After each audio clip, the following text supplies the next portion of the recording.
Let's check in with Stugatz on the sideline interview. Go. You got 30 seconds. Go ahead. You got 30 seconds. Oh, God, McGregor, that's the fight I wanted. I told you this guy's nothing, by the way. Nothing. Not fast. Not at all fast. Not at all intimidating. I'm winded. Barely. All I did was step to the side of it. You want to take another shot? Come on. Right at me. Right now. Let's go. Oh, no. He's coming, Dan. Go. He's coming. You just heard the Dan Le Batard Show on ESPN Radio. All right, bye. Some job recruitment sites overload your inbox with resumes. Glassdoor knows not just any will do. From 62 million job seekers, Glassdoor only matches you with qualified candidates who have the skills and experience your small business needs to grow. In fact, Glassdoor hires are 30% more likely to stay with your company longer, and Glassdoor can help you find that perfect candidate in half the resumes. Go to glassdoor.com/hire. Glassdoor. Find the right fit for your business. Let's talk about Chad. Last year, he was working 2 jobs, trying to make ends meet, barely staying above. Start your new life as an IT pro in as little as 4 months. Classes meet on campus or live online 2 or 3 times a week. It's not rocket science. It's My Computer Career. MyComputerCareer.edu. This is Halftime. Sam Smith, Bulls.com. I'm generally not that enthusiastic about second-round draft picks. I wasn't overly optimistic, but, watching Gafford just a couple of games, and we always have to do the, summer league warning. I was at a terrific first game with the 21 points because they played in transition a lot, got out and ran the court, but just watching him for a few games, you could see playing in transition, running the court, more active, springy body. I really think he'll have a nice place with the Bulls and in the NBA. You always know that with second-round picks, a lot of them, will end up in the G League or, not stick around long. Now, Gafford has that. Usually when we talk about skills, you think about shooting or passing. His skill, it reminds me of Joakim Noah. It's energy. And that's a legitimate skill these days in the NBA. Every weekday from 12 to 2, only on ESPN 95.3. It's a free weekend at World of Wireless, 877-305-DISH, and it's better than ever because the offer is doubled this weekend because you may have lost your local channels. Yeah, call WOW now, 877-305-DISH, or come by the corner of Phoenix and Rogers Avenue, where Phoenix dead ends in Rogers Avenue. Visit our store, sign up for DISH this weekend, get the multi-sport pack free, and it has the NFL Red Zone. So if you're worried about losing that NFL Red Zone because you had the other carrier and you lost the local channels, call us, we'll get you installed, and throw that in absolutely free through the end of the year. It's a $200 value now? That's right. It's double the $100 value. DISH is offering that for a short term, so you got to call us just for a short time, and we're going to lock in your rate for 2 full years. Plus free local installation this weekend. That's right. Free installation, 2-year price guarantee, free voice remotes, multi-sport pack free, gift cards free. There's never been a better sign up for DISH, all because you might have lost your local channels. Football's just around the corner. Get more offers than ever before by calling WOW now. 877-305-DISH. That's 877-305-3474 for WOW, World of Wireless. Get ready for Mo Fun this summer with a new Bad Boy mower and free SeaWorld or Busch Garden tickets. Let's go! Buy a Bad Boy mower this spring and own the best-built, most powerful zero-turn mower on the planet. And you'll get free tickets to SeaWorld or Busch Gardens. Have Mo Fun all the way around this summer. Drive away with a Bad Boy mower and take off to SeaWorld or Busch Gardens for the time of your life. Make your country Bad Boy country. See the full line of Bad Boy mowers at Alma Tractor and Equipment. Bad Boy mowers. Mow with an attitude. Limited time offer. Participating dealers only. For almost 70 years, Crabtree RV in Alma has been helping people in the River Valley get out and enjoy the great outdoors. And that tradition continues today with our brand new body shop, a first-class service department, and a friendly staff to help you choose from the top brands in the industry. So put away the devices and get out this summer to enjoy all that the natural state has to offer. With a little help from Crabtree RV in Alma, where your family's dreams come true. This is your last chance to save $1,000 off the remaining new 2018 GMC Sierras at Hug Chevrolet Buick GMC in Charleston. Right now, you can save $16,000 off new in-stock 18 Sierra Denali 4-wheel drive half-ton crew cabs and $13,000 off new Sierra SLT half-ton crew cabs. These savings are unprecedented and will not be repeated. Hurry in now to Hug Chevrolet Buick GMC in Charleston and find your next truck at prices you can't believe. Hug Chevrolet Buick GMC in Charleston or online at huggm.com. Closer than you think. ESPN Arkansas weather. Whole lot of sunshine with us today. Our temperatures this afternoon, upper 80s, north, mid-90s, south, mainly clear tonight, low 60s. And then it looks like Friday we'll see quite a bit of sunshine. Our high into the upper 80s. Saturday, expecting highs back in the lower 90s. I'm Sally Russell with your forecast on ESPN Arkansas. Weather is brought to you by Harry Robinson Buick GMC, where you always get more for your trade. Exit 11 off I-540 in Fort Smith. You can shop anytime at harryrobinson.com. KERX Paris Fort Smith. The Bud Light Countdown is on. Arkansas football begins in 51 days. Good morning, Vietnam! Broadcasting live from the Bud Light Studio. I love Arkansas! I love everything here! Give me that thing here! Woo! On your favorite Arkansas sports talk station. Why did that happen in Fayetteville, Arkansas? Dixon Street. It'll get you. Streaming live from Hit that line. .com. You want answers! I want the truth! You can't handle the truth! This is Halftime. Man, that ball got out of here in a hurry. With Phil Elson. You do a fantastic job on the radio. There's no one else in this league I'd rather listen to, so keep up the good work. And Tye Richardson. Your show was really, really good, guys. 2 more quarters, and after that, most of you will never play this game again. See ya, D-Mac. Hold on, Matt Ryan. D-Mac not looking back. Touchdown. How about that Heisman, Mark Jones? How do you like it? Wide open again. All right, hold on. It's almost halftime. Welcome into your halftime on a Thursday. Beautiful day across the natural state, reaching near, well, I guess they told me it's supposed to feel like 100 degrees here in Little Rock once we really get going into this show today. I mean, doesn't that really mean that's the actual temperature? You're going to say it is 94 degrees outside, but feels like 99. I'd say whatever it feels like is exactly what it is. So it's going to be awfully, awfully warm throughout the rest of the week. And we're going to get some rain, I think, in a few days from this tropical storm Barry that is bearing down already on top of New Orleans and is going to hit this state sometime over the weekend, I believe. I think a lot of our listening audience will be kind of on the other side of the state from where the storm is supposed to come to the eastern side. But where I live here in Little Rock, I think we're going to get quite a bit. Anyway, it is a Thursday. We appreciate you tuning in today. Phil Elson with you and Tye Richardson in studio. It is just about 4 days from Tye's journey down to SEC Media Days.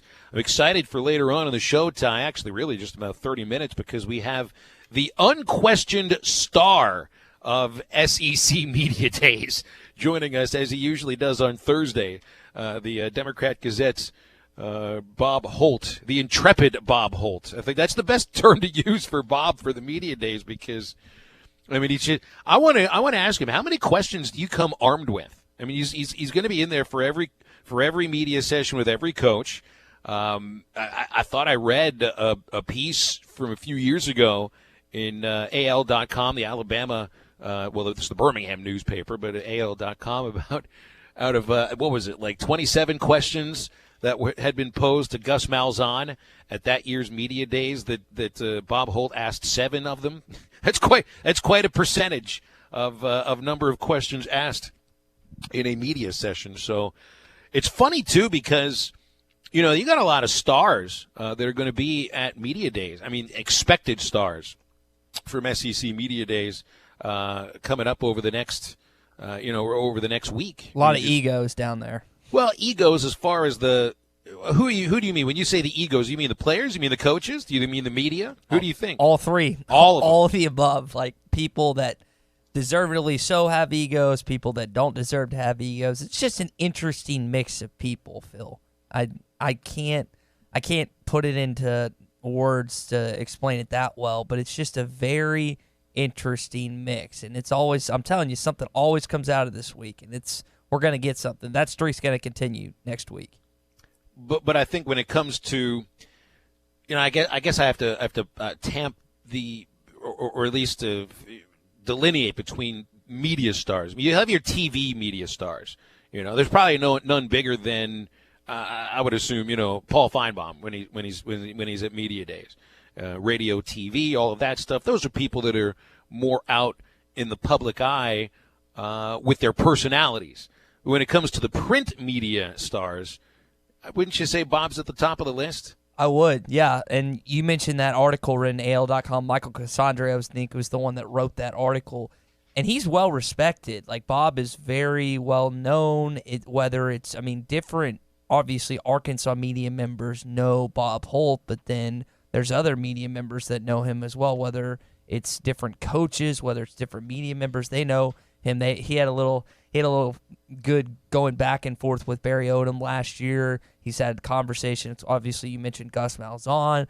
The coaches know who he is, and Bob's persistent. That's one of his better qualities as a journalist. And you mentioned this a couple weeks ago, how he wants to get a certain answer, and he's never shied away from a question, which I think certain people in this industry are scared to invoke a certain reaction from a player or coach or whoever they're interviewing. Bob's not. Bob's okay with doing that, but he gains a certain level of respect not only from his coworkers, his different members of the media, but he also gains a respect from the people across the way, which are typically the coaches and players, because they know he's going to bring it, so they better bring it as well, Phil. You know, it's interesting because we have, as far as SEC Media Days are concerned, for our guests today, we've got the extremes. I mean, we've got the one writer that is probably more well-known than any other writer in Hoover next week joining us. That is Bob Holt. And he's been there for, man, I want to say he's been to like 28 consecutive media days. Done it covered the Razorbacks since 1981, so do the math. Yeah, do the math. He's been at every media day that there's been, I think, for the SEC since they joined. And probably could tell you what it was like back when it used to be the other way around, when the universities would send their coaches and players to the other cities to visit, so that they could meet with each of the writers that they would be seeing at some point during the year. So you got Bob Holt, who's Mr. SEC Media Days, and then since he wasn't able to join us yesterday, Bill King joins us later on in hour number 2, and as steeped in the weeds in college football as Bill is, and certainly as he pays attention to every league in the country, even the Pac-12 reluctantly, I'd say, the SEC is at the forefront of Bill's thoughts. Yet I don't think, not only does he not go to SEC Media Days, I'm not even sure if he pays all that much attention to. I think Bill King kind of lies in the camp that Bobby Swafford put himself squarely in yesterday when we had the sports director of 5 News on. And what was that you had quoted him on the Hit That Line Twitter feed? What was it exactly that he had said? Because he wasn't too kind to the idea of SEC Media Days meaning anything much than just flapping gums. I think it was something along the lines of the most overblown college football event. And that might not be word for word. I don't want to take words out of his mouth, but I'm pretty sure that's what he said. And concerning Bill, Phil, he just has hated it because he had to do it for so long over and over again. And for those who don't know, I know I've referenced it before, Bill was a longtime Sirius XM guy, so he had to go every single year, and he just at a certain... And do a show for the entire week. Correct. There, too, right? I Correct. mean, at quote-unquote Radio Row. Yeah, so he did that for quite some time, and then you get to a certain point where it's not the same level of excitement that I'm experiencing going for my 3rd time. When you've done it 10-plus years, it just doesn't invoke that same type of reaction. So I get his point of view. I still enjoy going. I hope when I get a little older, maybe 20, 30 years down the line, I'll hopefully still have a job. And then if I do still have a job in this industry, that I'll still enjoy going down there, meeting up with comrades and whatnot. But it's a good event, but I understand people who are not too fond of it at a certain point because it's the same thing over and over. I'm not at their level yet, so I haven't developed a distaste for it yet because I haven't been going. The repetition hasn't hit me enough yet, Phil. Well, I mean, I know you're excited. Have you figured out what you're packing yet? Have you got your game plan day by day outfits set out on the bed, and you know exactly where you're going to be eating throughout the week? So I know we got our itinerary yesterday emailed to us, so I know on that point of view. I need to go to Perfecto Cleaners to get some clothes ironed, and then pretty much I got to do laundry as well, just because I want the clothes that I really enjoy wearing. I'm pretty lax and casual during the night because there's different events. There's a Dave & Buster's media event that I think is going to be a hoot. And there's a couple events that drinks are going to be provided. And us media cohorts, Phil, like to get a little rowdy at times. So I'm kind of curious about how those events go. So I'm pretty excited. I've heard about that. Well, I mean, remember, you're going to be running through the bowels of the exact hotel that I was in with the Razorback baseball team for 10 days. So enjoy yourself. And make sure that if there's free food available, I mean, this is the one thing I'd forgotten to ask. Is there free food for media members at media days? Because if there's anybody that knows how to finagle free food, it's sports media members.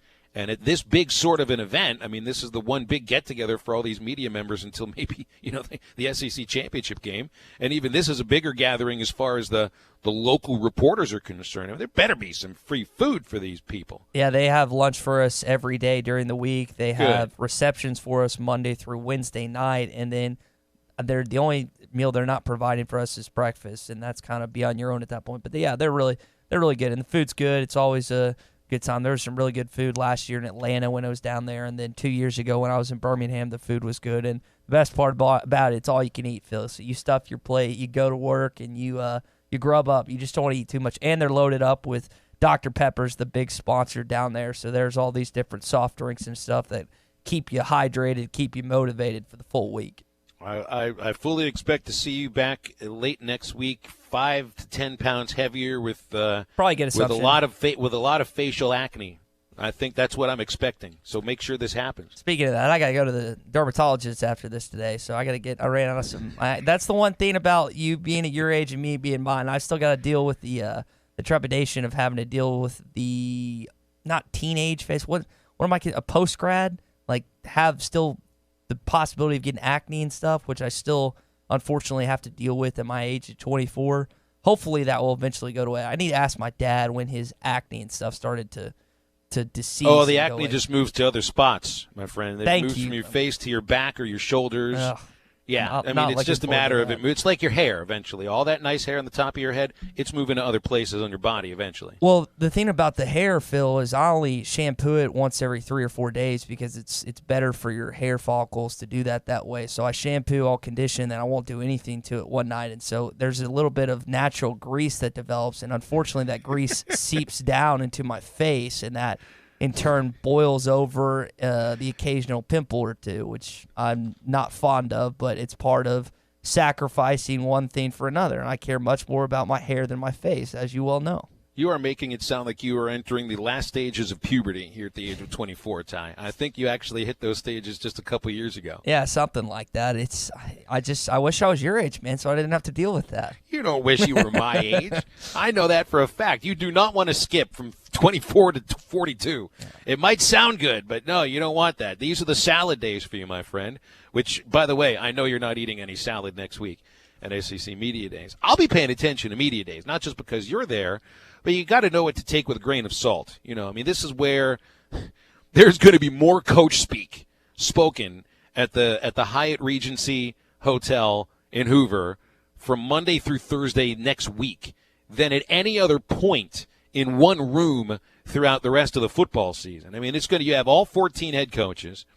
You get all you get 14 times 3 as far as the players are concerned. So, I mean, there's going to be more coach speak, the players, each one of them have to be at least a little concerned about what they say and how it can be construed with their coaches there with them and the administrators that are there with them and the sports information directors that are there with them as well.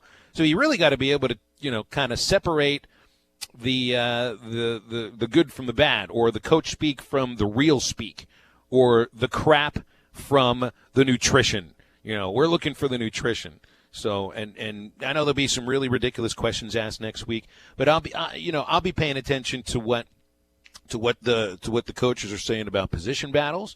For me at Arkansas this next year, I want to know what sort of a battle you expect to see at the offensive line position for the month of August, because I mean you've got 3 positions there that seem up for grabs, maybe 4.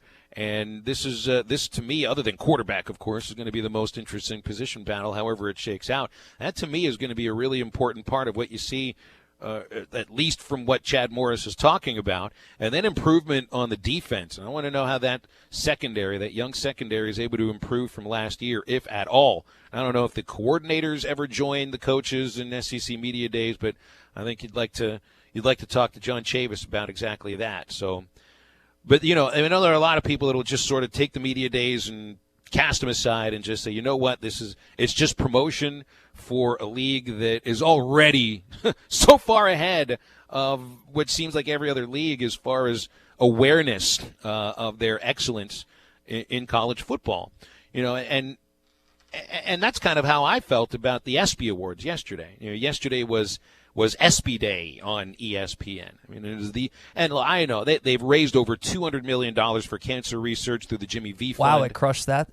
Last I heard, it was over 100. They passed 200. Yeah, I mean, for all these years that they've been doing it, I think for 25 years now at least. Okay. Over $200 million raised for the Jimmy V Foundation, and that's terrific. You know, I mean, it seems to me that the ESPY Awards, and I know they've got a college basketball, not tournament, but a classic that is played early in the basketball season that are centered around the Jimmy V Fund. We all know the great speech that he gave, and there have been other great moments about the ESPYs, but it just seems to be such a network self-aggrandizing event that I've turned it off for a long time. Didn't pay attention to it yesterday. And I mean, honestly, here we are on an ESPN radio station. I couldn't tell you who won Athlete of the Year. I couldn't either.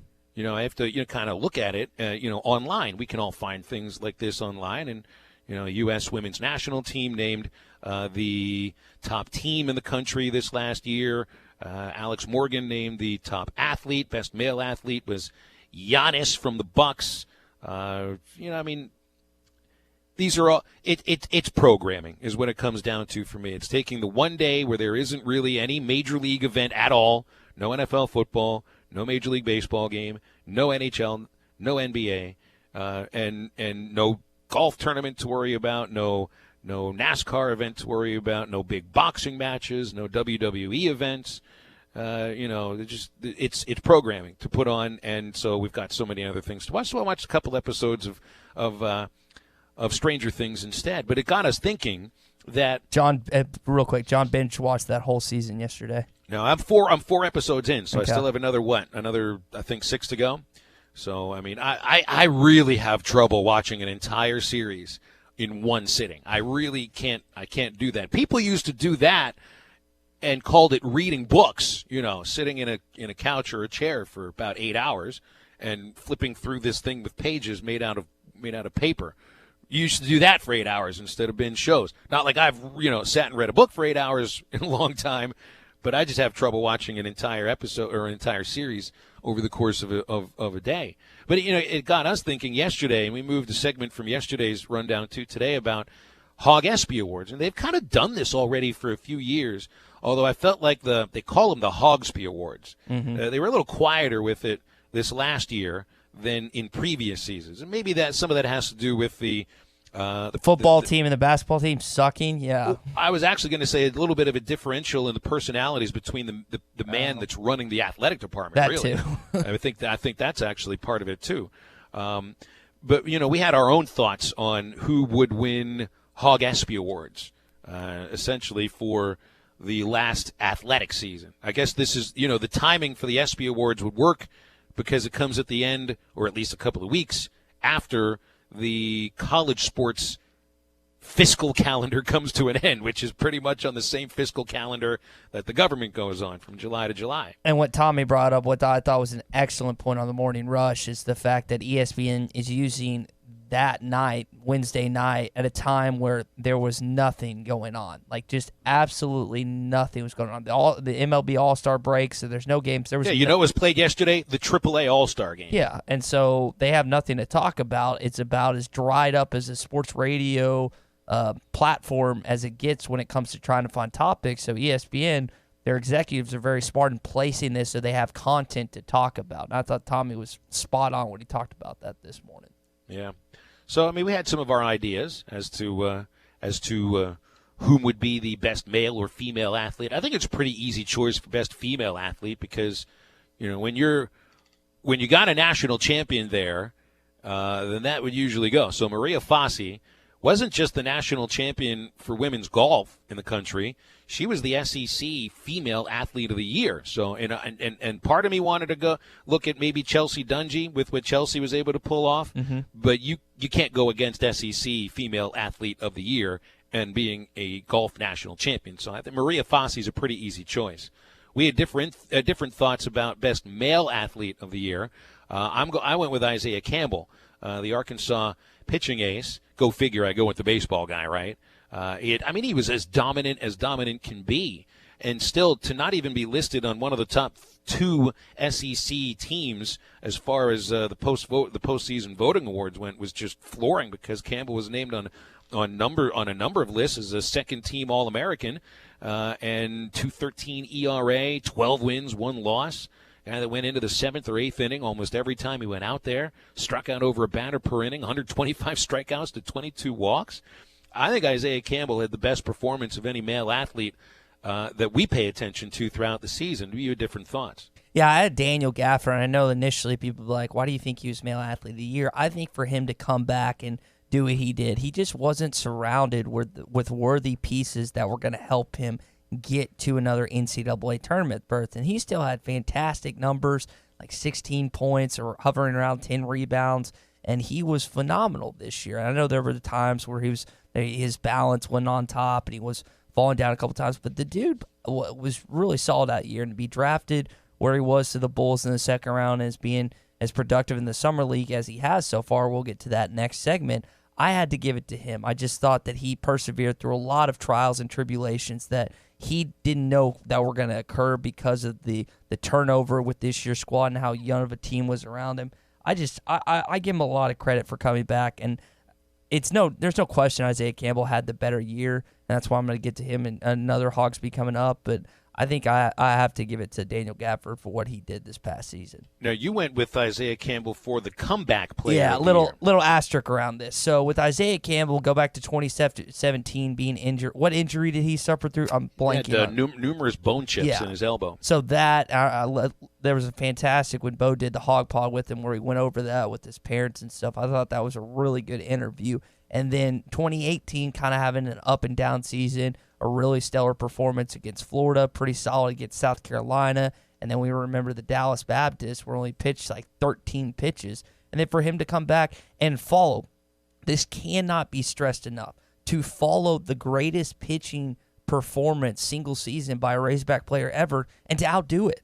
The next, not wait 5 years down the road, not wait 3 years down the road, the next year, the guy you idolize, the guy that you pitched 2 spots behind. It was absolutely phenomenal. The pressure that was on him heading into this season was quite large, and yet he delivered every single time. So he was my comeback athlete of the year for Arkansas, Phil. And I went with Cody Scroggins for comeback athlete. So, I guess part of it is what do you view, what is a comeback? And I think for some of us it's coming back from a disappointing season, or I think you described it up and down or inconsistent. For some of us, comeback is from an injury, and that's what I'm looking at with Cody Scroggins, who really hadn't fully recovered from the Tommy John surgery that took him out of the 2017 season until this last year. I mean, he worked in 16 games in the 2018 season, but really was just about a one-inning guy, and really wasn't out there for more than 15 innings for the entire season.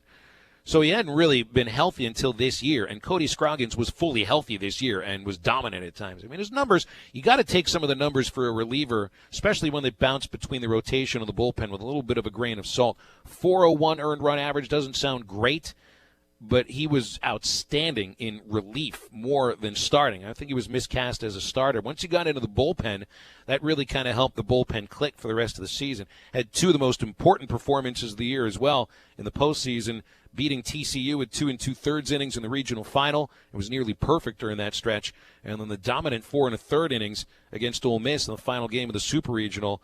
And I went with Cody Scroggins, who, by the way, has started his professional career with the Red Sox organization now and is looking pretty good in rookie ball. Moving on to breakthrough athletes, I'm going to go Rakeem Boyd. Here's a guy that averaged over 6 yards a carry, had over 7 yards, 100 yards behind a terrible offensive line last season. Shades at number 5. You remember those highlights, a few of them he had, and it just reminded you of the good old Darren McFadden days. I don't know if he should be wearing that jersey or not. It's probably an argument or a conversation for another day, but I think he has potential. Brad Crawford, 24/7 Sports, has him as a top 20 running back in the country. He's getting a couple accolades heading into the season. People think he's probably a better running back than Devil Awele.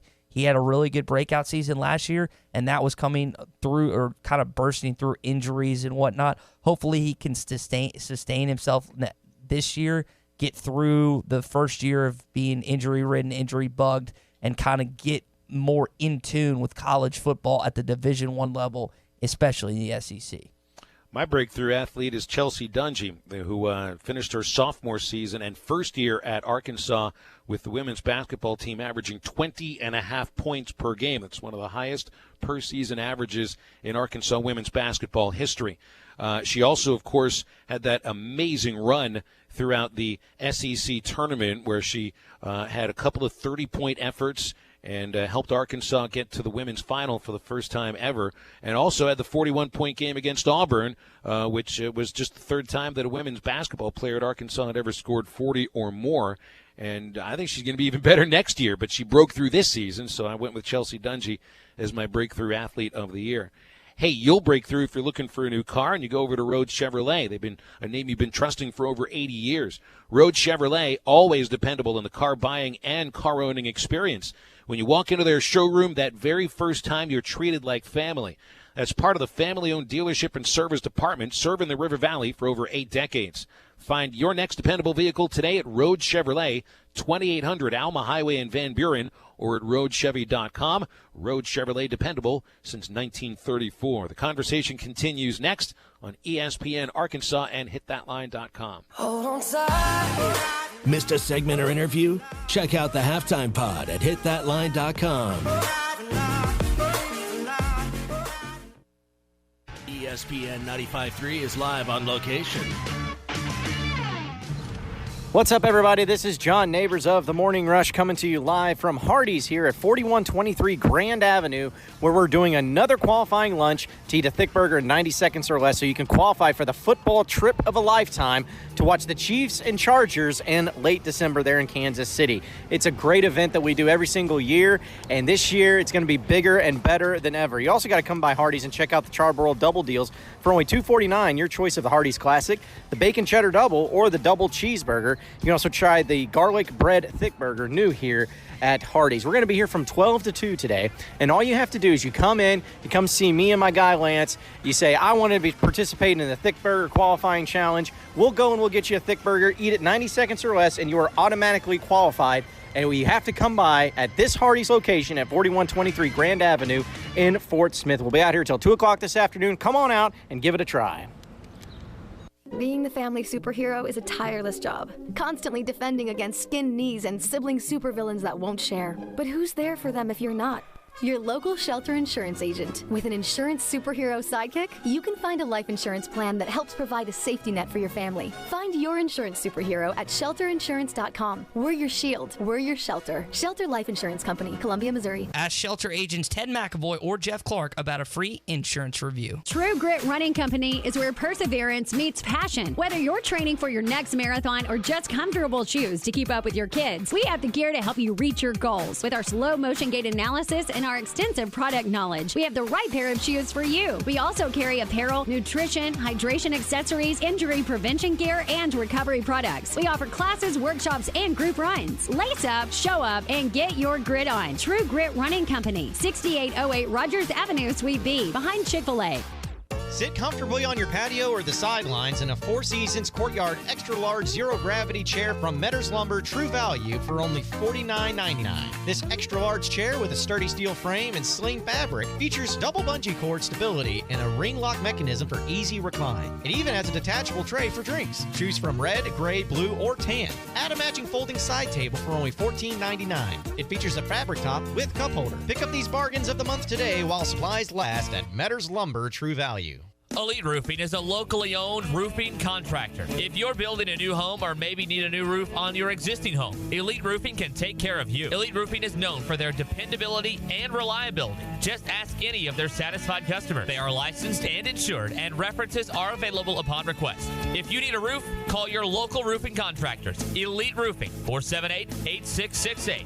That's 478-8668. Elite Roofing, 478-8668. Your fence is more than a decoration. decoration. It's a reflection of its owner. Choosing a fence company should be done with integrity and quality in mind. The Fence Man has been providing fencing and security solutions for over 40 years. An in-house custom iron and gate department, plus an access control department. The Fence Man offers services other companies aren't equipped to do. The Fence Man, fencing and security solutions to protect what matters most. 479-782-3936 or online at thefencemancompany.com, a division of Quantum Property Services.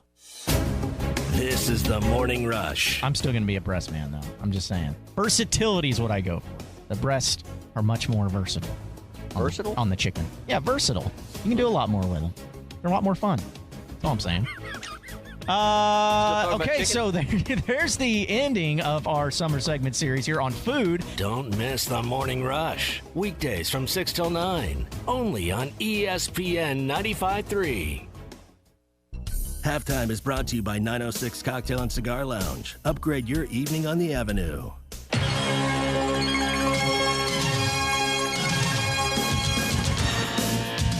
You're listening to Halftime with Phil Elson and Tye Richardson. He lost it.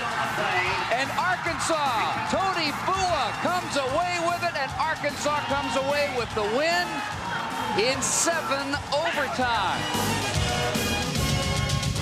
Back here on Halftime, ESPN Arkansas, hitthatline.com. We're going to be coming up to Bob Holt in just a few minutes, the unquestioned media star of SEC Media Days. Phil Elson, Tye Richardson with you here. You'd mentioned about Daniel Gafford, Tye, as your Razorback Male Athlete of the Year. He's going off again in the Summer League, which, again, I think it's great to see Gafford doing as well as he is in the Summer League. 13.8 points per game, 9 rebounds a game. I think, what has he played, 5 games by now? But you got to take that with a grain of salt. It's like exhibition statistics in baseball or preseason stats in football. And I know that the NBA plays preseason games too, which also makes the Summer League games matter that much less because there actually are more exhibition games where there are probably more legitimate NBA players that they're just going up against. But, I mean, you can't – you play who you're playing against. This is, I think, more of an introduction to the professional game than anything else for Daniel Gafford, and put it together yesterday. I don't know who he played. Hornets. Who he played against the Hornets? Yeah. All right, 20-10 against the Hornets. And maybe the best part about it, Ty, and you pointed this out about Gafford a lot. You got to hit those free throws, and that's an issue for him. 8 for 10 of the foul line. That's good to see. Yeah, here's some highlights from last night. You've had some very good wins down the stretch, almost making the playoffs. On his Twitter account as Daniel Gafford flushes plus the foul. Gafford has it. He can't score, and he's fouled. Gafford with a big rejection on Dwayne Bacon. Folks, if you haven't seen that highlight from last night, the block he had on Charlotte's Dwayne Bacon is just absolutely get out of my face, don't come near the rim again. It was incredible. He took the ball almost out of midair, out of Bacon's hand. It was phenomenal to watch. Dude has been a deterrent at both ends, been a stud. And again, Phil, you pointed out, it's just Summer League, but you can't not be happy. If you're a Bulls fan, you got to be excited about another Arkansas kid. First, Bobby Portis, who a lot of Bulls fans were sad to see him go. Now you got another kid, Daniel Gafford, the 38th pick. All these games are televised. You can watch Dusty Hannas with the Memphis Grizzlies Summer League team play against Boston tonight. If you stay up till 9:30, it's on ESPN2. Hannas is doing well, too. 11.7 points a game, almost 2.5 rebounds. All right, so that's our Summer League update. Hey, we've been telling you about upgrading your evening on the Avenue at 906 Cocktail and Cigar Lounge at 906 Garrison Avenue. But did you know you can also treat your appetite on the Avenue at 906? Because now they've got a top chef on staff that's coming up with lunch and light dinner items that you won't find anywhere else, like the chicken pyro or the Cubana. And if you like wings, they're jumbo and roasted with honey bacon jam. They also have salads, flatbreads, and desserts, coffees for lunch or dinner, and it's all in an atmosphere that feels less like a lounge and more like a destination. Remember what's making them famous. That's top shelf wines and liquors, premium beers, and the most popular brands of cigars available in Arkansas. Find them on Facebook for more specials and events. That's 906 Cocktail and Cigar Lounge. Sample, indulge, and escape. Democrat Gazette sports writer Bob Holt joining us next on Halftime on ESPN Arkansas and hitthatline.com. Missed a segment or interview? Check out the Halftime Pod at hitthatline.com. Wishing time would stop right in its racetracks.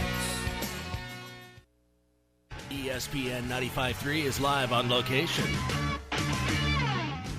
What's up, everybody? This is John Neighbors from The Morning Rush coming to you live from Hardee's here in Fort Smith at 4123 Grand Avenue, where we are doing another qualifying lunch to eat a thick burger in 90 seconds or less to qualify for the football trip of a lifetime to go watch the Chiefs and Chargers in Kansas City later this year. It's a great event, and we've been doing it every year. It's bigger and better than ever, so come on by to Hardee's to try your luck. You can also check out their Charbroiled Double Deal for only $2.49, your choice of the Hardee's Classic, also the Bacon Cheddar Burger, and the Double Cheeseburger. You can also try the Garlic Bread Thick Burger as well here at Hardee's. We're going to be out here until 2 p.m. this afternoon, so come on by. We've had a few people try it already. One qualifier, the other person, not so much. So you got to make sure you get in on this great deal and try it out, see how you can do. And I promise you, folks, you won't be disappointed if you end up winning this whole thing, because it's going to be a great, fantastic trip. So come by and qualify. Again, Hardee's, 4123 Grand Avenue here in Fort Smith until 2 p.m. Come on by and see us.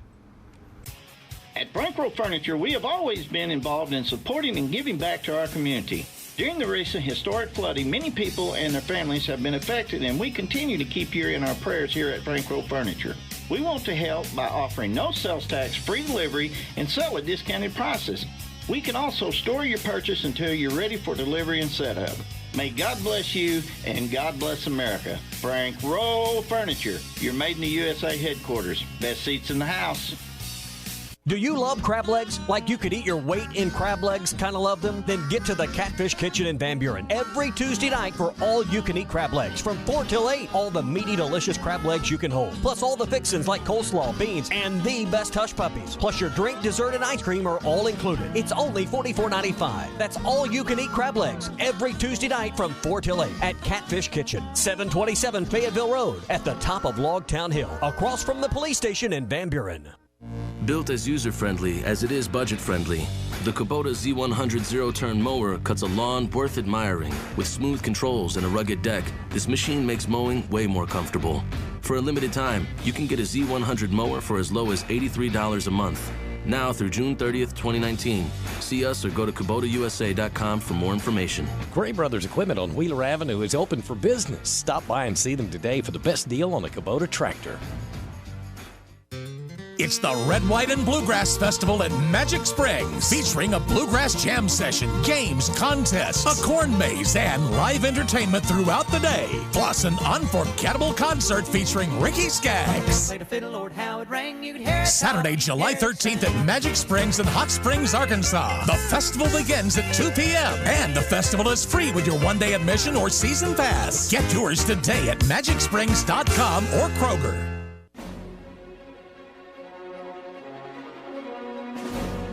You're listening to Halftime with Phil Elson and Tye Richardson. Brantley trying to turn the corner, lost the football, and the Hawks have it. They will have it at the 35-yard line. Jevin Calloway came up to make the hit.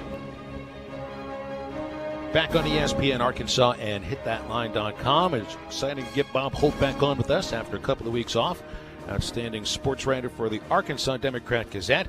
And, Bob, we've got some stuff we want to talk to you about SEC Media Days. But before we do that, we had Sam Smith, who covers the Bulls for Bulls.com, join us last week. And, of course, he wrote that famous book about Michael Jordan's first championship season with the Bulls called The Jordan Rules.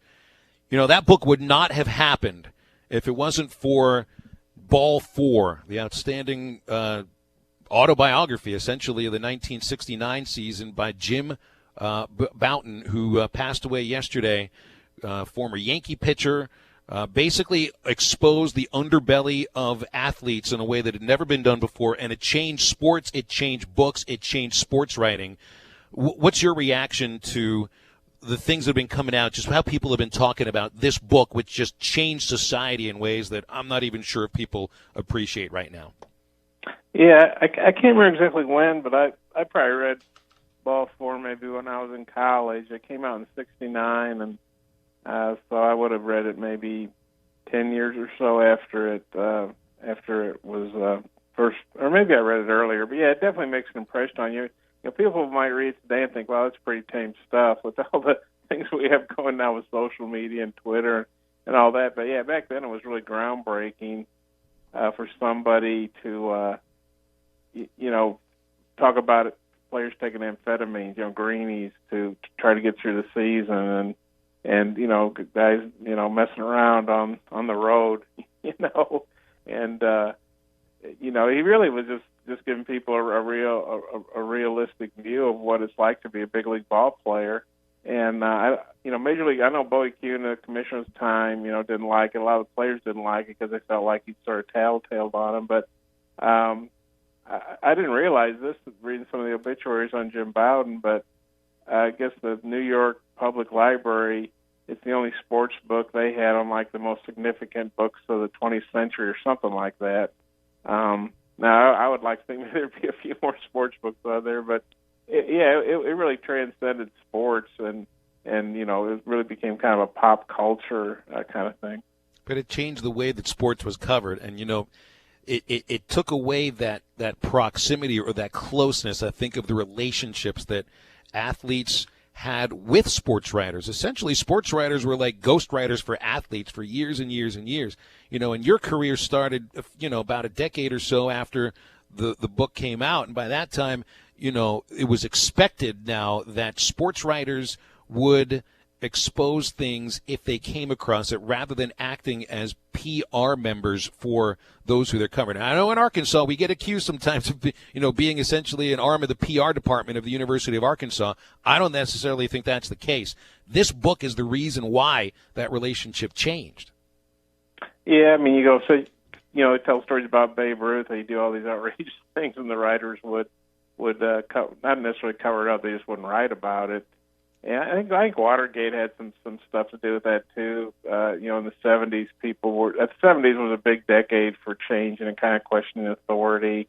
That obviously started happening in the late 60s too. But it wasn't uncommon in the old days for the media to travel on trains and then later planes with teams, and you got close to people and things like that. And the way I always talk to people is, sometimes I'll see somebody on a plane or in an airport or something, and we're all going to the game, and they say, "Oh, write good things," and I always say, "Well, I'll write good things if they did good things." I just try to cover the team, write what happens. Sometimes it's good, sometimes it's bad, but you just try to cover the team pretty much down the middle. Bob, I got something I got to ask you about SEC Media Days, because I know you're going. I think that's like how many media days in a row will this be for you? I don't know. I guess going back to the early '90s. I guess I really hadn't thought about that, but I've missed one? To most of them. You ever missed one? I can't remember. I don't remember missing one. But if you sat there and said, "Well, did you go in 1995?" I couldn't swear to it. As far as I know, as long as we've been sending people, I've been going. But it may have been that some years, maybe like back when Steve Caldwell or Scott Kane worked for us before Tom. Maybe there was some year where one of them went, or we just sent one person. I don't think so, though. But I don't recall missing one. But I don't want to be, I don't want to find out that somebody says, "Hey, you weren't there in 1996 or something." But I don't recall missing any. I feel, Bob, like there'd be a big stink made by all the media members if you're not there. I feel like you're almost part of the attraction.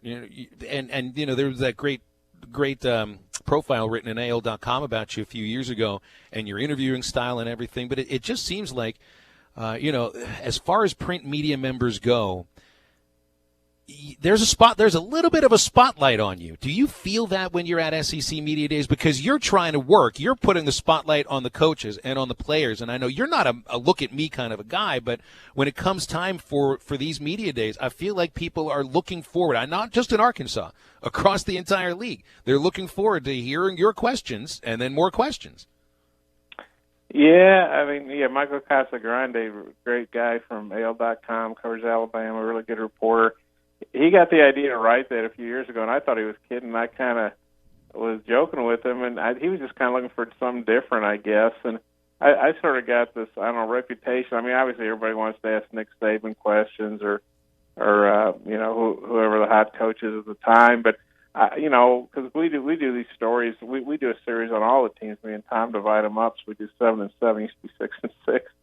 And, so I might be asking the, Kentucky coach. Of course, Kentucky was great last year, or I might be asking a team that didn't get a lot of attention several questions. I think it happened when Gus Malzahn, was in his first year at Auburn as head coach. Of course, Gus is an Arkansas native. So I asked a couple questions, and then nobody else was asking them, so I just kind of did a rapid-fire thing. There were several things going on. I think Gus had gotten inducted into the Arkansas High School Coaches Hall of Fame, and he had several Arkansas assistants. And so everybody else was just kind of sitting around not doing anything. So I asked several questions, and everybody made a big deal out of it. For me, I was just kind of keeping things, flowing, Talking with longtime Arkansas sports writer Bob Holt every Thursday here on Halftime. Bob, so we know who's going: DeJon Harris, McTelvin Agim, and Debwall Whaley for Arkansas. Why do you think Chad Morris elected not to bring Ben Hicks? Probably because he hadn't played a game yet for the Razorbacks. I haven't asked Chad that. I guess we can ask him that at media days. But last year he took 3 seniors. This year he takes 3 seniors. Some coaches seem to take who they maybe think their best players are, or obviously you want guys that are going to be good quotes, give good interviews at these things because they're these massive amount of media. Some guys, Alabama brings 3 juniors, but of course their best players always leave after their junior year, so it's kind of like their seniors. But I think Chad wants to bring guys and we feel have, quote, paid their dues maybe. I mean, all the 3 guys you mentioned have all played a lot of games for Arkansas. They've been very productive. I don't think there's any doubt that Ben Hicks would do a good job, and he's obviously been productive at SMU, just not Arkansas. So my guess is Chad was wanting to bring 3 guys who've played a lot of games at Arkansas and put up a lot of good stats. And no offense to Ben Hicks, but he obviously hadn't played a game at Arkansas yet. So, Bob, outside of Arkansas, of the players listed that you saw from the other SEC schools, which one are you most interested in potentially speaking to? Oh, yeah, I think that's pretty easy. When I saw Missouri was bringing, Kelly Bryant, the former Clemson quarterback who visited Arkansas. A lot of people thought he was going to come to Arkansas. Chad Morris recruited him, and he ended up going to Missouri. So not only did he not go to Arkansas, he went to a team that's going to play Arkansas. And so that was definitely the name that jumped out to me. Well, and, quarterbacks are the thing. I saw 9 quarterbacks are going to be there at SEC Media Days. And if a quarterback is there, they're the starter. They have to be anointed the starter. And that's what, I thought that's why Ben Hicks is not there. Because well, and you're right. That's a good point because, Nick Starkel's obviously going to come in and compete for that job. And, some of the other guys on campus are going to compete for it, too. So that's probably twofold. One, he hadn't played a game at Arkansas, and 2, he's not initially an entrenched starter. Well, and it's all you look at Kelly Bryant. He's the anointed starter. I mean, that's the reason he went there, which makes it so much different, but similar at the same time to Ben Hicks, who also has 1 year of eligibility left as a graduate transfer. He sees a coach that he played for, and he sees a team that desperately needed an upgraded quarterback. But it's obviously different situations. Kelly Bryant's not going to be competing for the job; he's being given it. And I'm looking at Ole Miss. And Matt Luke is bringing Matt Corral with him, who's a redshirt freshman. He's the only player that's even in his 2nd year with a program that is at SEC Media Days. So, I mean, right then and there, as a redshirt freshman, he's anointed the starting quarterback. Yeah, it's a different deal, and that's definitely an exception, I would say, for a coach to bring a guy, I know he played some last year, a little bit as a backup, but on the other hand, I think it speaks to, media days, the spotlight's on you, and you don't want to bring guys, no offense, but if there's you look your left guard, he might be your best player, but, quarterback's kind of where it's at, and, and when you have a new quarterback, that's big news, and so you want people writing about your program, and you want, get your guys on TV or on social media or whatever, and so one way to do that is to bring the quarterback. Let me close on this thought, because when the release of the new uniform or the alternate uniform a couple of days ago, wearing number 5, you can see little dreads popping out from the helmet. It's Trey Knox. He's never played it down for Arkansas, yet he is wearing the number 5 uniform, the most revered number right now, I think, of any player that people can think of the last 25 years. And it seems to me that's a lot to put on a freshman. Obviously, he would think, and I think the coaches think he could handle it. Otherwise, they wouldn't do this. But Did you glean anything from the fact that it was Trey Knox that was modeling these uniforms that everybody made such a big deal about? Yeah, I really hadn't thought about it that way. He is a very heralded player. You know, he was here in the spring.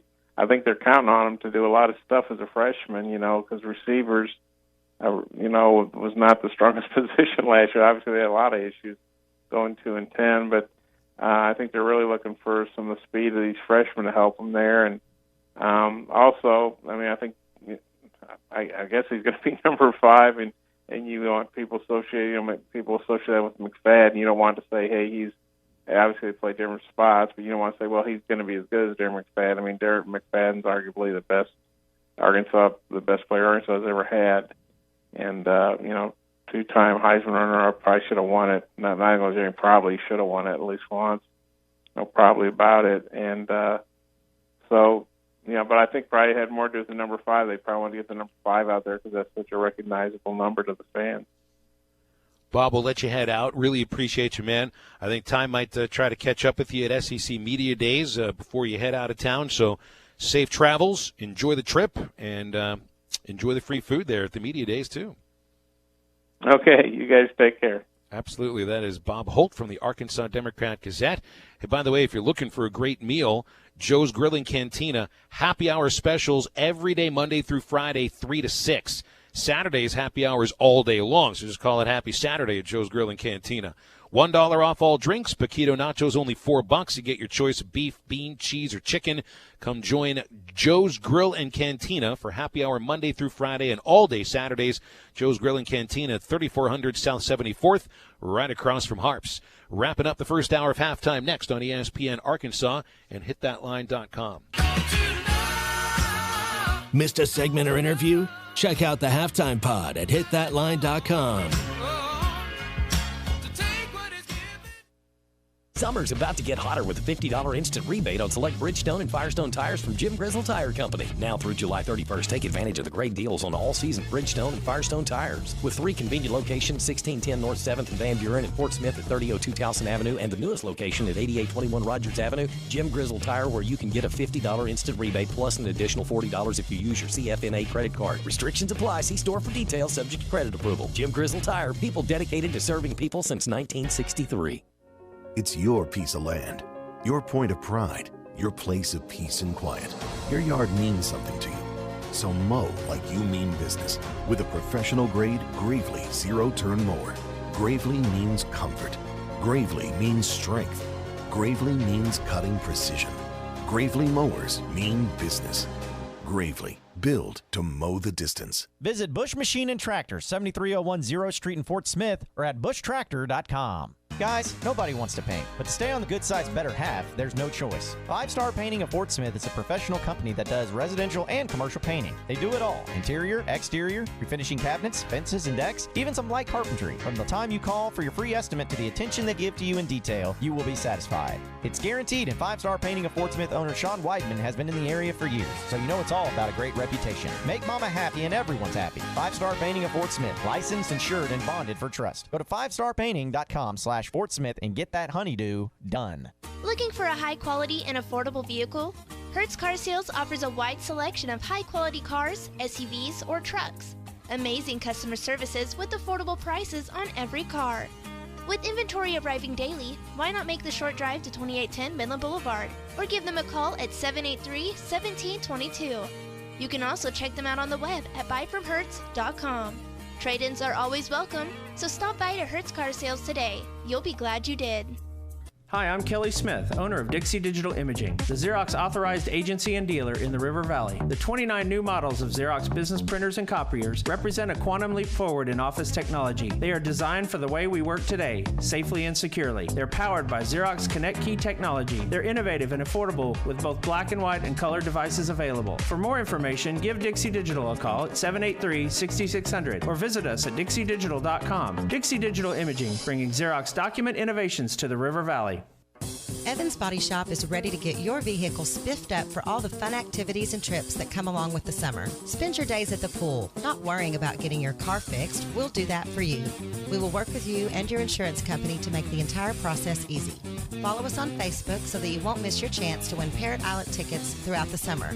Stop in today, 412 Gordon Avenue, Van Buren, and you'll see why we say Evans Body Shop, where we meet the nicest people by accident. Locally owned Lumber One can handle all of your building needs. They've built their business on having great relationships with everybody from contractors and builders to the everyday build-it-yourself. Lumber One has a full-line door shop to handle all of your door, window, and trim needs. And along with lumber, roofing and drywall products, attic wall and floor insulation is available. Lumber One also does blueprint takeoff with access to design services with estimates available. So go where the pros go. Lumber One, located on Industrial Park Road in Van Buren.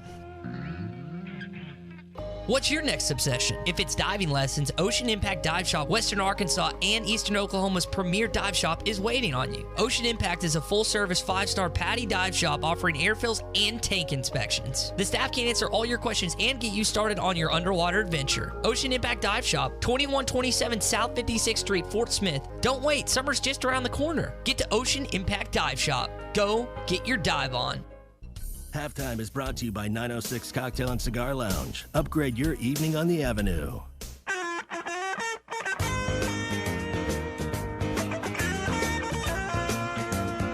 You're listening to Halftime with Phil Elson and Tye Richardson. Jones floating, throws back to the end zone, touchdown! Stephen Harris, there were two wideouts going across the back line, and he was on that edge right in the corner, and he pulls it down. Back on ESPN Arkansas, hitthatline.com. We're wrapping up the first hour here with a look at some allegations to NC State basketball. So this is allegations. These are actual going to be penalties. They're going to get hit for allegedly $46,700 provided to a recruit, Dennis Smith Jr. This was during the Mark Gottfried era at NC State, which they're really going to wish they forgot about. That's pretty much what Alabama thought once they got rid of Mark Gottfried, too.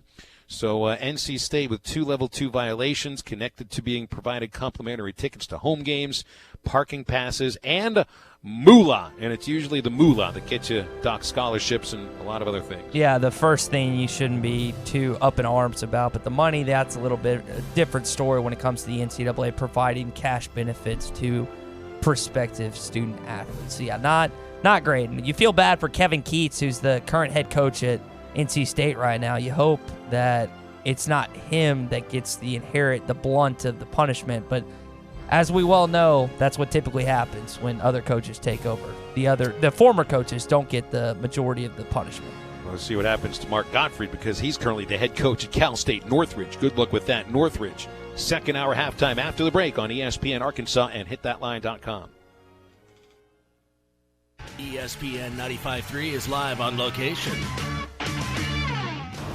What's up, everybody? This is John Neighbors of The Morning Rush coming to you live from Hardee's here in Fort Smith, 4123 Grand Avenue. We're doing another qualifying lunch to eat a thick burger in 90 seconds or less so you can qualify for the football trip of a lifetime to see the Chiefs and the Chargers play late December this upcoming football season. Folks, we've had a ton of people come in trying to qualify for the football trip of a lifetime. We've only had a few qualify, but we're having a lot of people try out. So if you want to get in on this action, be sure to come by. Again, Hardee's at 4123 Grand Avenue in Fort Smith.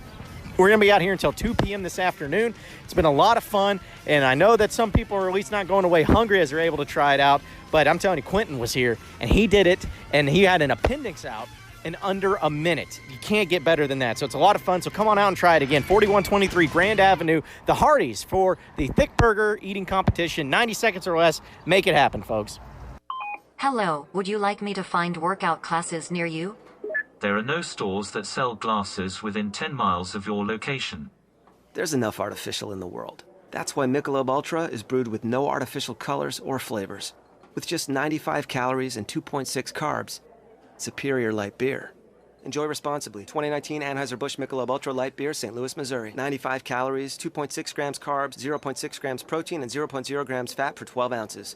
Are your real estate investments being properly managed? Are you sending a check or cashing a check each month? If you're tired of your current property managers, then call Trinity Multifamily. Trinity will qualify your tenants and leases, inspect your properties, and take care of maintenance and provide you with web-based access to current financial reports, leases, and pictures of your property. Call Trinity Multifamily at 479-452-1817 or online at trinitymultifamily.com. Trinity Multifamily, your teammate in the real estate game. Was your roof damaged by recent storms? Don't fall victim to out-of-town contractors and fly-by-night repairmen. Trust the local roofing professionals at Able Roofing. Call their local number, 474-0006, for a free roof inspection. Never trust something as important as the roofing system on your home to a storm chaser. Able Roofing, 474-0006, will work with your insurance company. Call now for your free roof inspection, 474-0006. Able Roofing, the hometown roofers.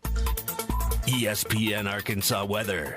Partly to mostly cloudy sky, a slight chance of seeing a shower or storm. An overnight low will drop down in the upper 60s north, mid-70s south. Lots of sunshine with us on Thursday. Could see a few stray showers or storms across the south on Thursday. High temperatures in the low to mid-90s.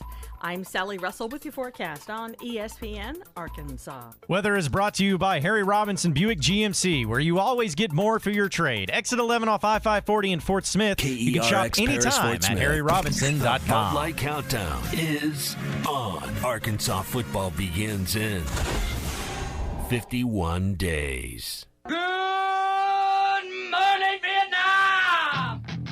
Broadcasting live from the Bud Light Studio. I love Arkansas! I love everything here! Give me that thing here! Woo!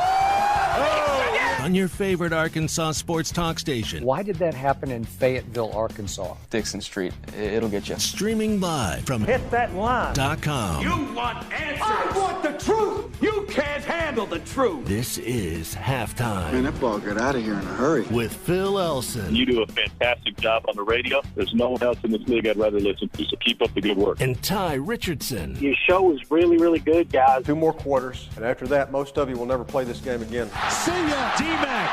Hold on, Matt Ryan. D-Mac not looking back. Touchdown. How about that Heisman, Mark Jones? How do you like it? Wide open again. All right, hold on. It's almost halftime. Welcome back to Halftime on a Thursday on ESPN Arkansas and hitthatline.com. It is Thursday, so that's usually when we have our very favorite segment. It's been a while since we've been able to do this. Too long, man. It has been. But before we do it, I want to make sure that I give our text line, which I feel like I'm not doing my job and I don't give our text line. We get more text than phone calls here on Halftime. And it's the same number to do either one of them, 877-377-6963. That's 877-377-6963 to either get on with us with your voice or on with us with your fingers, for lack of a better just your thumbs, I think. That's what we all text with now. We just text with the fat fingers.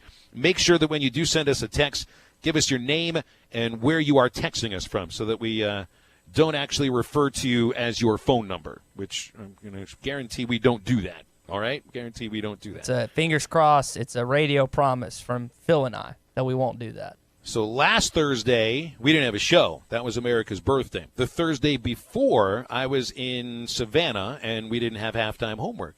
So it's been 2 weeks since we've been able to do it. And that is time for halftime homework. I don't trust this kid any further than I can throw him. I got a question. Does Barry Manilow know that you raid his wardrobe? Get out of my class. Out! Get out! I was still thinking of going back to school. I do my homework now. The millennial versus the middle-aged. It's time for halftime homework. So, Ty, you heard me mention with Bob Holt about the death of Jim Bouton, who, he was a good pitcher, a guy that had an interesting major league career because he initially came up with the Yankees in the late 50s, early 60s, more the early 60s, a guy that threw really hard but threw with such effort that he eventually just blew out his arm. He had a couple of good seasons with the Yankees, won 21 games with them in 1963, 18 games the next year, and then really wasn't the same after that because he blew his arm out. And Bouton, was left the Yankees after the 1968 season and had been picked up by the Seattle Pilots. The Seattle Pilots are now the Milwaukee Brewers. They spent 1 year. They were an expansion team. They were the first major league team in Seattle. They were terrible. Nobody went to their games. That's why they moved to Milwaukee in 1970. Boughton pitched for them in 1969. That's the season he wrote about. When he remade himself essentially as a knuckleballer, a guy that used to throw mid-90s that remade himself as a knuckleballer, and wrote this expose of what it is like to be a professional baseball player with the underbelly of all of it. And I just felt like it was pretty important to at least get some of this out there, because I'd mentioned last week you were great getting Sam Smith on with us, the Bulls.com writer, longtime basketball writer for the Chicago Tribune, and the author of the Jordan Rules. And you remember I'd said there were 3 sports books that I had read in my adolescence that I felt had a pretty deep impact upon me. And the first is Season on the Brink by John Feinstein. His season spent following around Bobby Knight. The quote that always stuck with me from that was when Feinstein left for the last time, Knight told him, "Don't let the door hit you in the ass on the way out." And then there was Buzz Bissinger's Friday Night Lights, and then there was the Jordan Rules by Sam Smith. What made the Jordan Rules so interesting was how it took this megastar in Michael Jordan, who we all knew at that point as the smiling dunker who would have his tongue wagging out, and we just thought he was a great guy, and it turned out that, as everybody is, Michael Jordan was much more of a nuanced person, and there were some things about him that would piss you off if you were a friend of his or a teammate of his. And Smith exposed Michael Jordan for really the person that he was.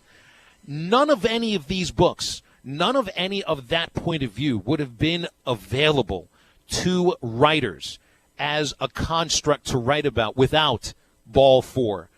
It is the most influential sports book ever written.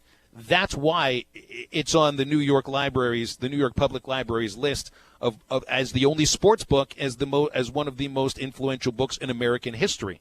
So I felt like it's important to at least get the point across as I'm trying to bring you up to date on some of the things that I grew up with. When I read Ball 4, I thought to myself, you know what? Some of this stuff seems to be pretty tame. But back then in 1970, it was outlandish to think about ball players telling stories about other ball players chasing women, or worried about women in the stands during a game, or taking amphetamines during a game, or showing up to a game drunk, or the drinking that they would do after games. Essentially just all of the stuff that now we kind of think we know about. It's just common. You didn't know about it before then. You just didn't, because players always adhered to what happens in the clubhouse stays in the clubhouse, which essentially means anything that happens amongst your teammates stays amongst your teammates. Sports writers also adhered to that very same strategy. Here's Jim Boughton. This is about a 2-minute clip, but I think it's important to play. And this gives you a window as to why Ball 4 is just so important in the American sports book lexicon. Most sports writers or players had never conveyed what it's like on a baseball team. And the buses, the hotel rooms, the bars, the roof of a hotel, all of that, it was sort of hidden from baseball. Most sports writers considered themselves an extension of the team's public relations department. Their job is to make the team look good, help the team win, and anything controversial was rarely ever printed. Most sports writers that followed the teams around the country had their hotel rooms paid for. And sometimes when they checked out, there was an envelope for them with some money in it. So their job was to be an extension of the public relations department. And so there had always been this sort of milk and cookies image of baseball players. And Ball 4 was the first book to show that that wasn't exactly true. But it turned out the baseball players are far more interesting and funny than the milk and cookies image. So while on the one hand it was considered very, very controversial, on the other hand it was very funny and revealing, and fans loved the book. Readers. The players didn't like it. Of course, most of them hadn't read it in the first place, and probably still haven't read it to this day. And the baseball commissioner, Bowie Kuhn, wanted to try to ban the book. He tried to get me to sign a statement saying that it wasn't true, that I had made things up. Well, so you could hear. I mean, it had a deep impact upon the people who read it. The players hated him for this. He was blackballed from baseball for years because of it. Mickey Mantle wouldn't even mention Jim Bouton's name until just before his death, and the two reconciled. He really did. He put his career on the line and ended up coming on the other side, bright and shining. And he's a hero to many baseball people for the way he wrote. And also for sports writers, I felt he's a hero too. I think at some point you need to pick up a copy of Ball 4. It's going to come off as tame, but try to put yourself in the shoes of 1970 and what sports was like then. You'll be blown away by what you read. So I wasn't texting earlier. I was actually typing down in my notes to do that exact same thing is by Ball 4. And also, I didn't even know, this shows my ignorance, I didn't even know Friday Night Lights was a book to begin with. And you said by H.G. Bissinger? Buzz Bissinger. Yeah, I mean, it's a true story. It's a true story of the Permian. I forget the name of the Permian team, but Permian football throughout an entire season, and it came out early '90s. Again, it's another one of those books that where a player or really now a journalist spends an entire year with a team. And you get to see everything going on. That's essentially what Bouton was doing, but he was also playing for the team. So I have those two books that I've written down in my notes to get either next couple months or save for Christmas or whatnot, because I've tried to get back more into reading now that I have a little bit of time before football season. What am I reading right now? I'm reading the Students Mag to get ready for SEC Media Days. Also reading, it's not saying I finished this. It's 11 Rings by. It's a Phil Jackson autobiography and someone else, but kind of back to that point, Phil, what you were talking about with Bouton, like just for him to not expose, but just kind of bring into the light what was going on, because you can't when you have a certain image of athletes and stuff throughout growing up, and it's obviously a lot more tame when you're younger, and then once you get a little older, you see what happens and stuff, but. For that to be them to be looked at as like cookie cutter and perfect, that's not what it was. And I know I'd be ticked off if I was a player at the time and then all of a sudden this stuff comes out about me or whatever. And I've heard this statistic. I have no idea if this is factual or not, but it's like 90+ MLB players sleep out on their wives and stuff, which is just like a wild. And I have no idea if that's correct or anything, but it just kind of shows you what the lifestyle is like, along with the drinking and everything else that goes on within a baseball clubhouse. It's an important book, I think, for from the perspective of sports journalism, and definitely for the lens that we view athletes through today, because we weren't allowed to view them as just regular people with faults, and in some cases were dirtbags. You would never know some of these stories without the perspective now given to us through Ball 4. Yeah, I'm excited to read that. And again, I got a couple of books that I have to get to, but I am planning on getting this sometime this year, so I'll eventually get to it. So Phil's homework assignment for me a couple weeks ago was to watch the entire every episode of Cheers before summer's in. That's a lot. I will say that. And I'm going to be honest, I told Phil early on, I don't know if I'm going to be able to get to it, but I did start watching them today when I went back for my late breakfast, early lunch. And I really enjoyed the first episode.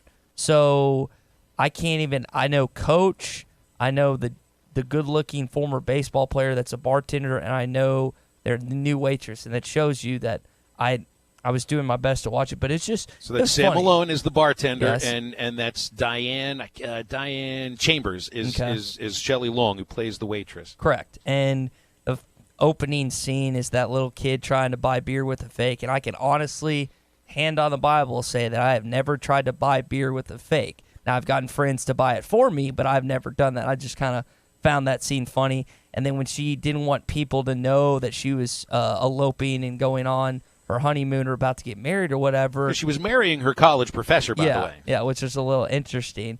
And he ends up going back to his ex-wife and going on to, where was it? Was it Cozumel? Where were they planning on going? Do you remember? I don't remember where they were going, but I remember the professor's name was Sumner. Yeah, Professor Sumner. And so instead of telling the patrons that were also at the bar, she wanted to keep it down. So he's just going around telling people she was a hooker, which was quite funny. I found that.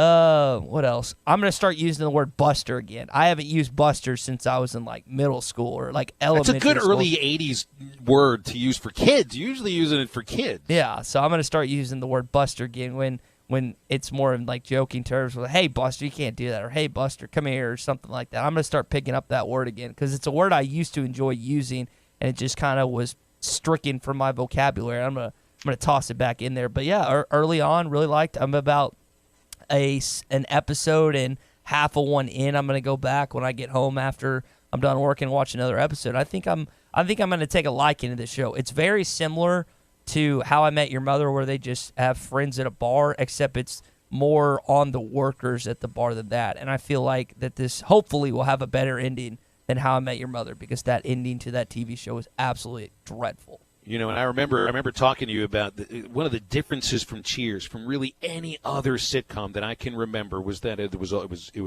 recorded on film instead of videotape, so that there's a richer overall, you know, the colors, you know, everything, the movement are just richer because it's on film, and it's filmed in front of a live studio audience. No laugh track. Yeah. Not a lot of sitcoms, none today, are in front of a live studio audience. So I mean, these were great actors to be able to do that show for that long in front of a live audience. And by the way, if you can do it, I don't know if you can pull this off by the start of football season. 275 episodes Good of grief, Cheers. Phil. From September 1982 through May 1993. 275 half-hour episodes. Do you have enough life to waste on this? Can you make it? Can you make it through 275? I'm not gonna sit here and 100% tell you that I'll be able to do that. I'll do my best. Like I tried to do it with Game of Thrones, and then up to the final episode, I wasn't able to succeed. I think I watched it by all episodes by the end of that week. But I'll do my darndest to give it the old college try. That's 8,250 hours. Jeez, Bill. God. All right, if you can pull this off, and that means you'll be going. I don't know if you can pull this off by the start of the football season, but what I'm really looking for from you is an opinion, because the opinions that we all had about Cheers had to do with, was the show better with Diane, with Shelley Long, or with Rebecca, Kirstie Alley? And was it better with this guy, Coach? Cheers. Yeah, just a sec. Is there a Rudy Pantuso here? That's you, Coach. Speaking. Or was it better with Woody? This might be part of Gary's master plan. What? Woody? Yeah, keep us on the edge, put us off balance. Huh? Yeah, Mr. Clayman's right. You know, I think Gary's probably playing with us like a rat with a mouse. That's cat and mouse. Wait. Sam, a cat and a mouse don't play together. They're mortal enemies. They don't even know the same game. Think before you speak, Sam. It's difficult. Yeah, honestly, I've always been in the Diane camp as far as Diane versus Rebecca. I just think Shelley Long was a brilliant comedic actress. It is really difficult to decide between Nicholas Colasanto, Coach, or Woody Harrelson, Woody, because the two of them were beautiful characters.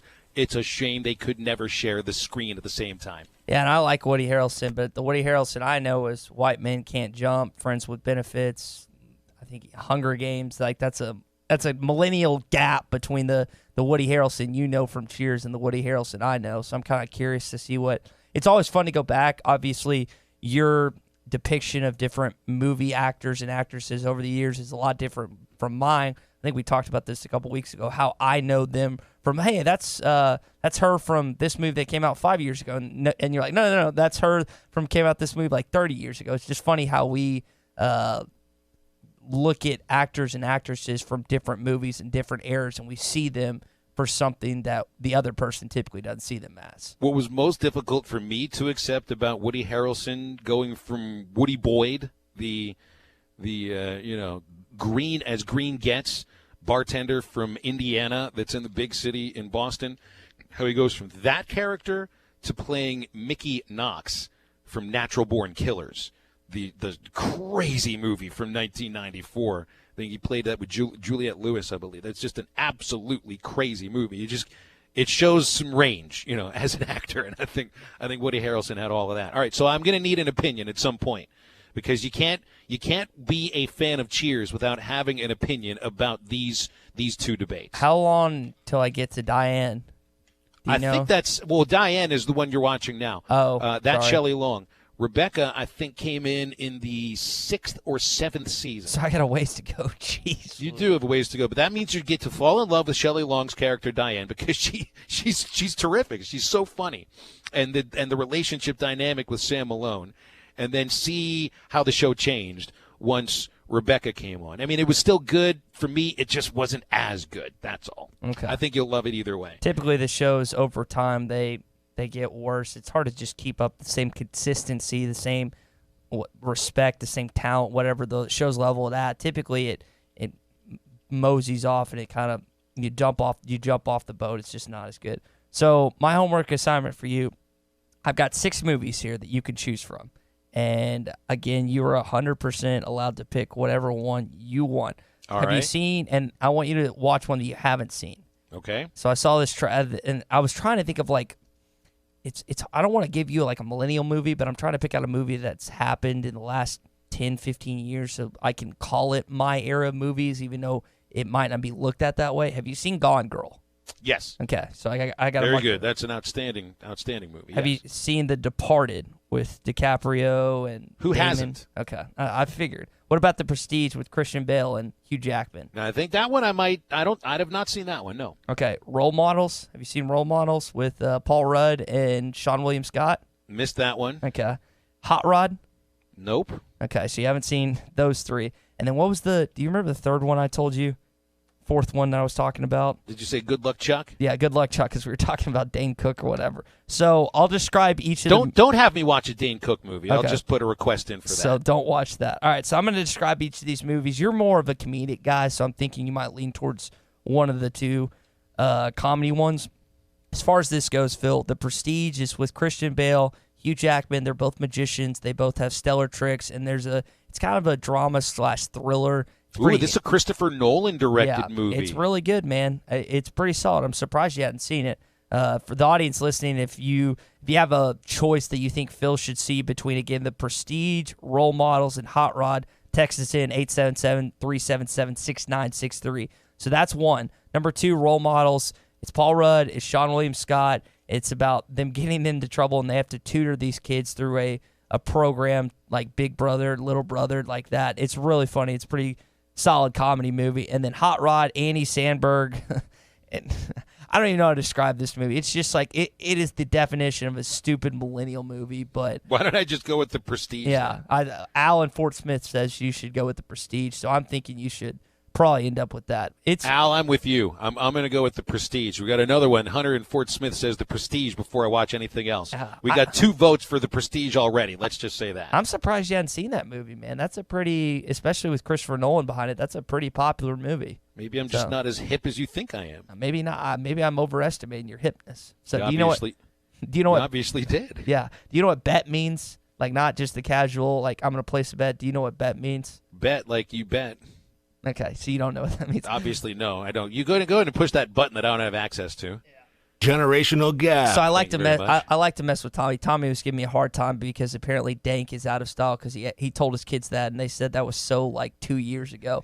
And so I text Tommy. I was asking him what dermatologist I should go to, and he texted me back the doctor, and I just sent him back bet. And I'm curious to know his reaction tomorrow when he comes in, because there's no way he knows what that means by just saying. But bet's just another way of like saying cool, that's fine, okay, just another dumb millennial term that you can use. I just love that you got Tommy saying dank. That's a beautiful thought. Thank you very much. I don't think he's going to use it. If he sends me back a text like if I send him something, hey, I got this finished, and he says bet, I think I'll fall out of my chair and I think I might have a heart attack, like straight up.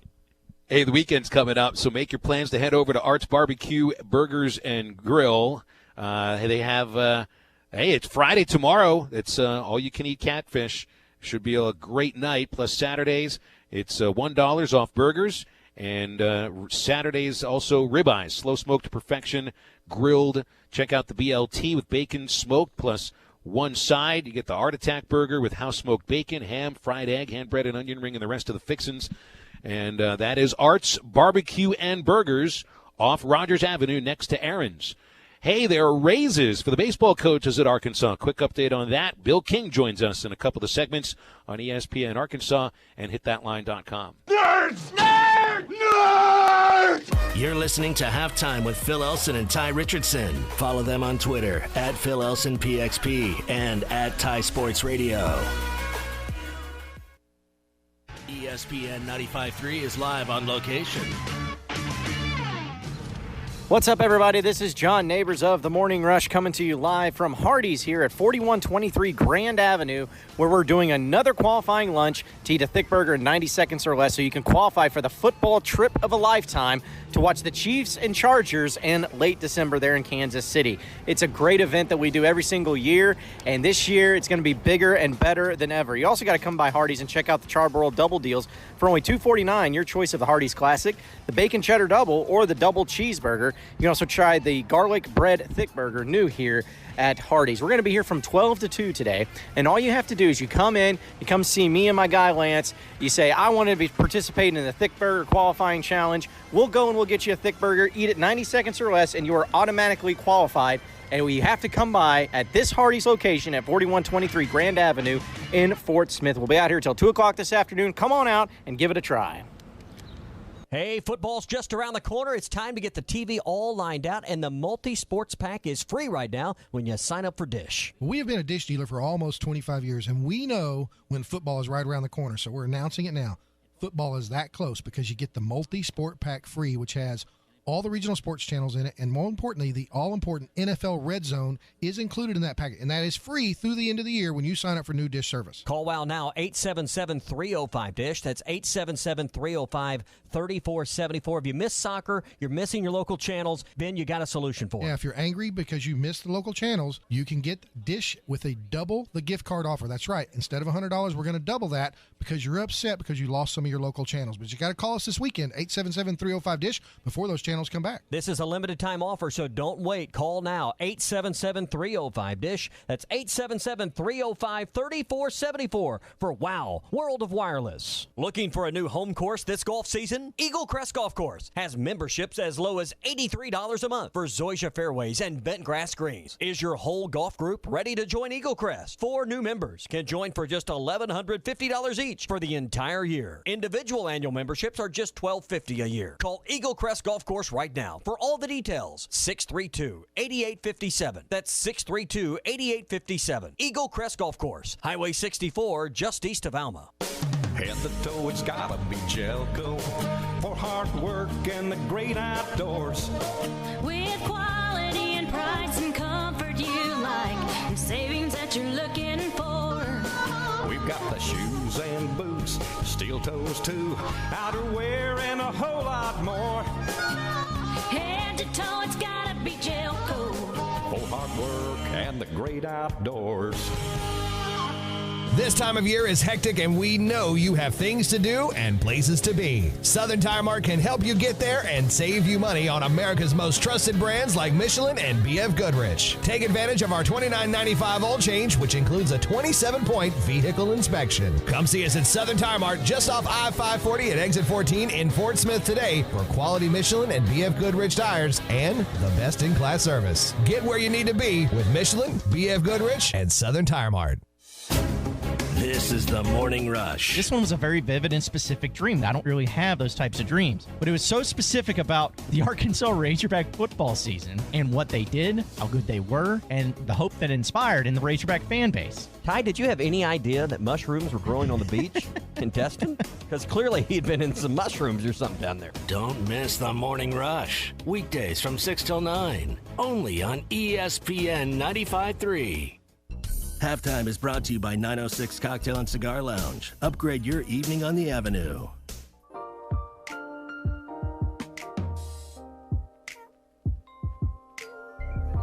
You're listening to Halftime with Phil Elson and Tye Richardson. Whaley. Wow. Walks into the end zone. And I mean walks into the end zone. Touchdown, Razorbacks. I'd seen this on Twitter earlier this morning, Ty, that you'd put it on our rundown. Kendall Rogers from D1 Baseball. I don't know where he gets this information from. Probably coaches, honestly. Well, Kendall's got great sources in a lot of spots. That's what makes him the best journalist for college baseball in the country. Raises for the Arkansas coaching staff for the baseball team. And I'll be quite honest, I don't know what these guys were making before. I usually don't pay very close attention to the salaries, but you really couldn't imagine many college baseball coaches making more than Dave Van Horn does. $1.46 million of that is counting bonuses and incentives. Matt Hobbs, interesting, Hobbs only his second year as the pitching coach, making almost $90,000 more than Nate Thompson, will be entering his fourth year as the hitting coach. $312,667 for pitching coach Matt Hobbs. Nate Thompson making $228,888. It is, for me, it's money well spent. This is the most successful team sport on campus. 2 years in a row to the College World Series, and you got to pay if you are going to view yourself as the major leagues of college baseball, and the SEC is exactly that. I think the SEC West is exactly that as well. You've got to do everything you possibly can to make sure that those coaches are kept happy. The fact of the matter is, Dave Van Horn's not going anywhere. He's never. He would never leave the University of Arkansas. I think he might have already been given that opportunity. I just wouldn't see it happening.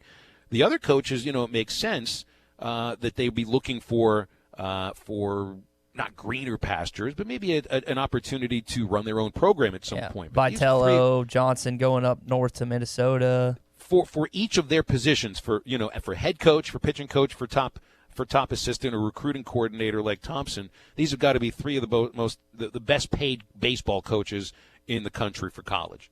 So, Phil, take a gander, and I know I think he got a pay increase before this past season. Oh yeah, he did after 2018 date. Yeah, and this is in the 2018 fiscal year. Let's see, database. This is from the Arkansas Democrat-Gazette because the state and public school salaries are now online posted. It's part of the FIOA Act or whatever.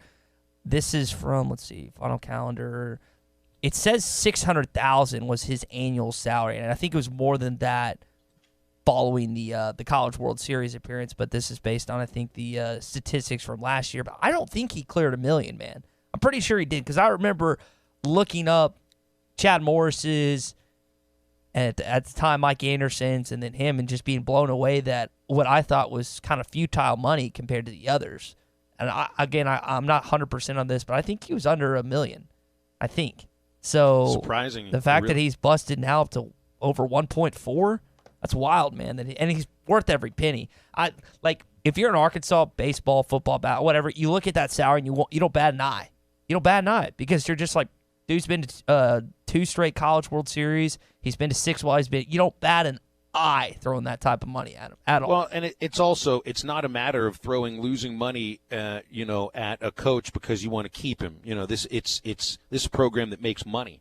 It's one of the few baseball programs that does have a profit. So, I mean, you could look at it. You could look at it from a successful standpoint of this team wins a lot of games, get a lot of players to the majors, and then there's the other aspect of it too that they make money. They make money for the university, and that has to stand for something. At an athletic department that sometimes, is run. Not sometimes, it's run like a business. So it certainly makes a ton of sense. It would make a ton of sense if you're looking for a new car and you go to Rhodes Chevrolet, the name you've been trusting for over 80 years. Rhodes is dependable in the car buying and car owning experience. As part of the family-owned dealership and service department serving the River Valley for over 8 decades. Find your next dependable vehicle today at Rhodes Chevrolet, 2800 Alma Highway in Van Buren, or at RhodesChevy.com. Rhodes Chevrolet, dependable since 1934.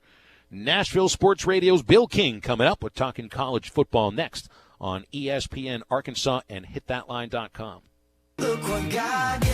No hidden agendas on this program. You're listening to Halftime.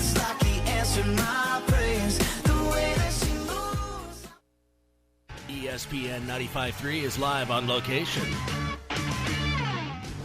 What's up, everybody? This is John Neighbors from The Morning Rush coming to you live from Hardee's here in Fort Smith at 4123 Grand Avenue, where we are doing another qualifying lunch to eat a thick burger in 90 seconds or less to qualify for the football trip of a lifetime to go watch the Chiefs and Chargers in Kansas City later this year. It's a great event, and we've been doing it every year. It's bigger and better than ever, so come on by to Hardee's to try your luck. You can also check out their Charbroiled Double Deal for only $2.49, your choice of the Hardee's Classic, also the Bacon Cheddar Burger, and the Double Cheeseburger. You can also try the Garlic Bread Thick Burger as well here at Hardee's. We're going to be out here until 2 p.m. this afternoon, so come on by. We've had a few people try it already. One qualifier, the other person, not so much. So you got to make sure you get in on this great deal and try it out, see how you can do. And I promise you, folks, you won't be disappointed if you end up winning this whole thing, because it's going to be a great, fantastic trip. So come by and qualify. Again, Hardee's, 4123 Grand Avenue here in Fort Smith. Until 2 p.m., come on by and see us. If you run your own business, when you're not on the job, you're on the road, in your van. Signs that say detour and do not enter are just plain bad for business. Well, here's a sign that's great for business. It says 0% financing and up to 2 years complimentary scheduled maintenance on Mercedes-Benz Sprinter or Metris vans. Powerful, capable, and affordable. That's Mercedes-Benz Van Power. With pioneering safety technologies and low total cost of ownership, Mercedes-Benz vans are the right choice for your business. Check out the full lineup of Mercedes-Benz vans starting at just $25,995. 0% financing and up to 2 years complimentary scheduled maintenance. That's van power for all. Mercedes-Benz. Vans. Born to run. Starting at price refers to base model Metris Worker Cargo Van. Excludes all options, taxes, title registration, transportation charge, and dealer prep fee. Please see your dealer or go to mvvans.com for further details and exclusions. Hi, I'm Kelly Smith, owner of Dixie Digital Imaging, the Xerox authorized agency and dealer in the River Valley. The 29 new models of Xerox business printers and copiers represent a quantum leap forward in office technology. They are designed for the way we work today, safely and securely. They're powered by Xerox Connect Key technology. They're innovative and affordable with both black and white and color devices available. For more information, give Dixie Digital a call at 783-6600 or visit us at dixiedigital.com. Dixie Digital Imaging, bringing Xerox document innovations to the River Valley. Massey Ferguson tractors have arrived at Bush Machine and Tractor. Bush Machine and Tractor is proud to be the newest Massey Ferguson dealer in Western Arkansas, providing you with a full lineup of versatile Massey Ferguson tractors. They're built with straightforward power, smart fuel economy, and upgraded control and comfort. Stop by and find a new Massey Ferguson perfectly sized to fit your property or farm at Bush Machine and Tractor, 7301 South 0 Street in Fort Smith, or visit us online at bushtractor.com.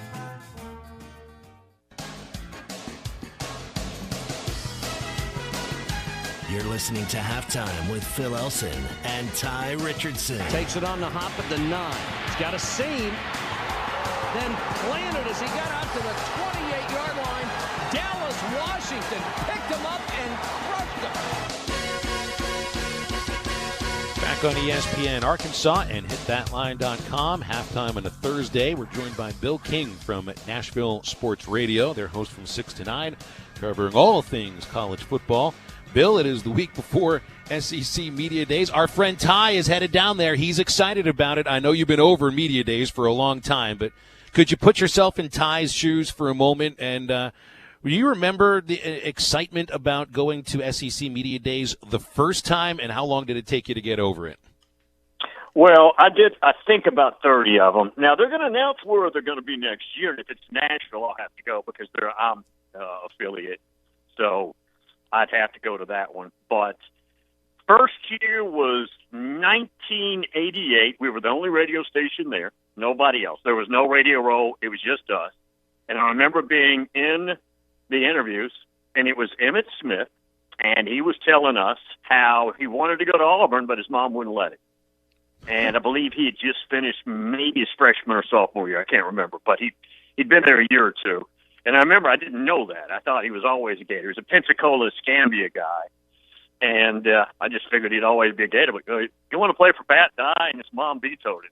So that was the first year. And, heck, we did them all the way through probably 2014, I'm guessing, somewhere in there. And I've seen everything. And it's grown. I can tell you guys, because there for several years, I had to go SEC, Big Ten, Big 12, ACC, and it was always mixed, and you were jumping on and off flights. But if you took all the other leagues, combined them, their football media days combined would not be as big as the SEC. It's crazy.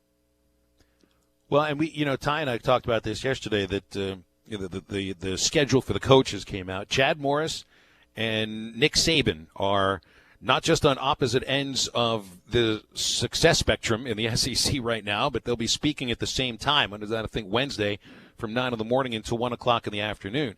Now, it's not that one coach gets the entire spotlight during that time, because reporters, writers, all those people can kind of go back and forth between the two, and they'll get sessions with both of them. But, 90% of the focus during that time is going to be on Nick Saban. This might be, I think, Tye, you're right about this. This is a good thing for Chad Morris, because it means it's less talking about last year. Well, obviously, Nick Saban is the rock star of all rock stars when it comes to college football coaches. But I can remember Mike Shula. The fans in the lobby lined up as far as you could see, just because it's the Alabama guy, even though it's not a very good Alabama guy. Whoever they trotted, and it's Birmingham, which is pure Alabama, University of Alabama. So, it'll be crazy. Yeah, Saban doesn't even go in the main entrance. They've got some back mall entrance, because the Winfrey is connected to the biggest mall in the state right there. It's called the Galleria Mall. And so they've got some back door they sneak him in, so he didn't have to put up with all that. Talking with Bill Keene, Nashville Sports Radio, our guest here we usually have him on Wednesday. He's kind enough to join us on Thursday. Bill, I want to go back to your old days with SiriusXM. I'm driving up to Nashville, and I'm listening to Clay Travis and Shannon Terry. For those who don't know, Shannon Terry was the founder of Rivals, and then also founded 24/7 Sports, now associated with CBS Sports. And what he was talking to Clay about, Bill, was back in the day, which your original show, for those who don't know, Bill's upbringing in the college football world was dedicated on recruiting, and just not solely focusing on that, but that was a major point and a major portion of your show. Do you ever miss that at times, being so up to date and inside of recruiting, Bill? Well, I still keep up with it, but more through osmosis than I'm on the phone constantly with coaches. So it's a little different. I'm still connected. I'm still conversive, but you can't do that job and not obsess over it. You can't just barely do it. You've got to literally stay in it every hour of the day if you're going to do it right. And that's not possible to sustain. So I still love it. But what had happened is in October of 2003, I got a call from Sirius asking if I wanted to do a college football show. Nobody's ever done a national show. And even though we're in New York and we're all pro guys, and I'm not sure it'll work, but would you try it? Let's see what happens, which I knew it would work. It worked the first day. Yeah, but long story short, it was in relationship to Rivals, and the show was called Rivals Radio in the very beginning. And we had our studios over in Brentwood, which Tye would know where that is. And I would drive over there. It took me about 10 minutes every morning. We'd do the show. It started off, that channel for 5 years was just me. And then all my shows repeated. So it'd be me doing the show, and then my show and a repeat the entire day, the entire morning, until I came back for the next live show. And that's how all that got started. That sounds like the Howard Stern channel when it got started. You and Howard Stern, you're both groundbreakers, Bill. A lot of people that listen said they found me because they signed up. They paid for it because of Howard Stern. And they still love Stern, but you can have variety, right? So they found the show. They were college football fans, too. And I got a lot of listeners that way. So, Bill, let's talk about recruiting today. There's big dogs like Farrell, Wilt Fawn, Barton Simmons, some of these guys that, like you're talking about, day in, day out, 24/7, they're up to date on recruiting. Do you think it's accurate the way they rate players today? Yeah, but it's political. And you're always going to – every day I get somebody complaining to me, which I'm not involved in those rankings, about how a guy suddenly commits to this school and he loses a star. But if he commits to this school, he picks up a star. There's always that conspiracy going on. Wilt Fong is a very pragmatic, hardworking, considerate, I think fair guy. some people might not agree with every ranking. Mike Farrell, I used to have on my show a lot when we were at Rivals, and he does a good job. To me, the best guy, and he might not be as well known as Jerry Hamilton. He's the best guy I've ever had on by far on the radio. And he used to do a national show. I'd have him on, I think, Wednesdays or Thursdays for an hour during my show on Sirius. And he was the best communicator I've ever had.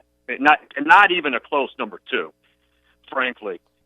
But it's controversial. Back a few years ago, Bob Stoops come on the show a lot. And Bob can be kind of petty, and Bob and I kind of go hot and cold. But there was a defensive lineman in Texas who was committed to Texas. He decommits Texas and commits to Oklahoma, and he loses a star. Bob Stoops would not come on my show for about a year because of that, even though I had nothing to do with it. So, guys, I have seen everything. Well, we're listening to everything now. When you get a Zach Smith podcast, when you get an O.J. Simpson podcast, when Urban Meyer is doing podcasts about leadership, I'm just thinking, what's next? Or, is DJ Durkin putting a podcast out about player safety? Are we going to get Rick Pitino's Truth in Recruiting podcast? Ty, how about a Bobby Petrino How to Win Friends and Influence People podcast? Bill, it just seems to me we're on that case. If you got those other three doing podcasts now. Here's my problem. Everybody have your own podcast, but I do 3 hours a day. You do radio every day. When I get off my show, I'm just not looking for somebody's podcast. Yeah. I'm doing this every day.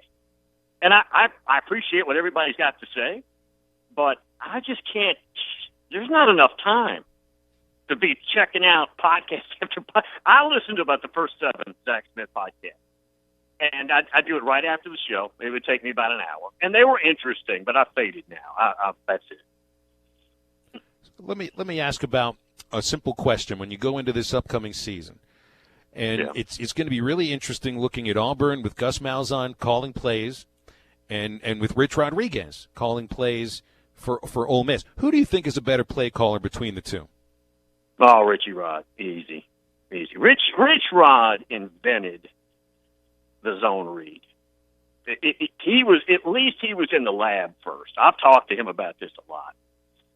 And this is in the early 2000s when this was developing. And Northwestern was kind of in on it. Urban Meyer was definitely in on it. But I think the first to market was Rich Rodriguez. And that doesn't mean Gus isn't pretty good. But see, here's the deal with Gus. Gus is very quarterback-centric. And what I mean by that is Gus typically doesn't overdevelop a quarterback. If he gets somebody with a lot of ability, he's able to take advantage of it, a Cam Newton. Somebody like that, a superstar like that. But he's had a lot of bum luck with quarterbacks. And this year he's probably going to end up starting a true freshman, Bo Nix, who is the son of a very famous legacy, Patrick Nix. And that's tough.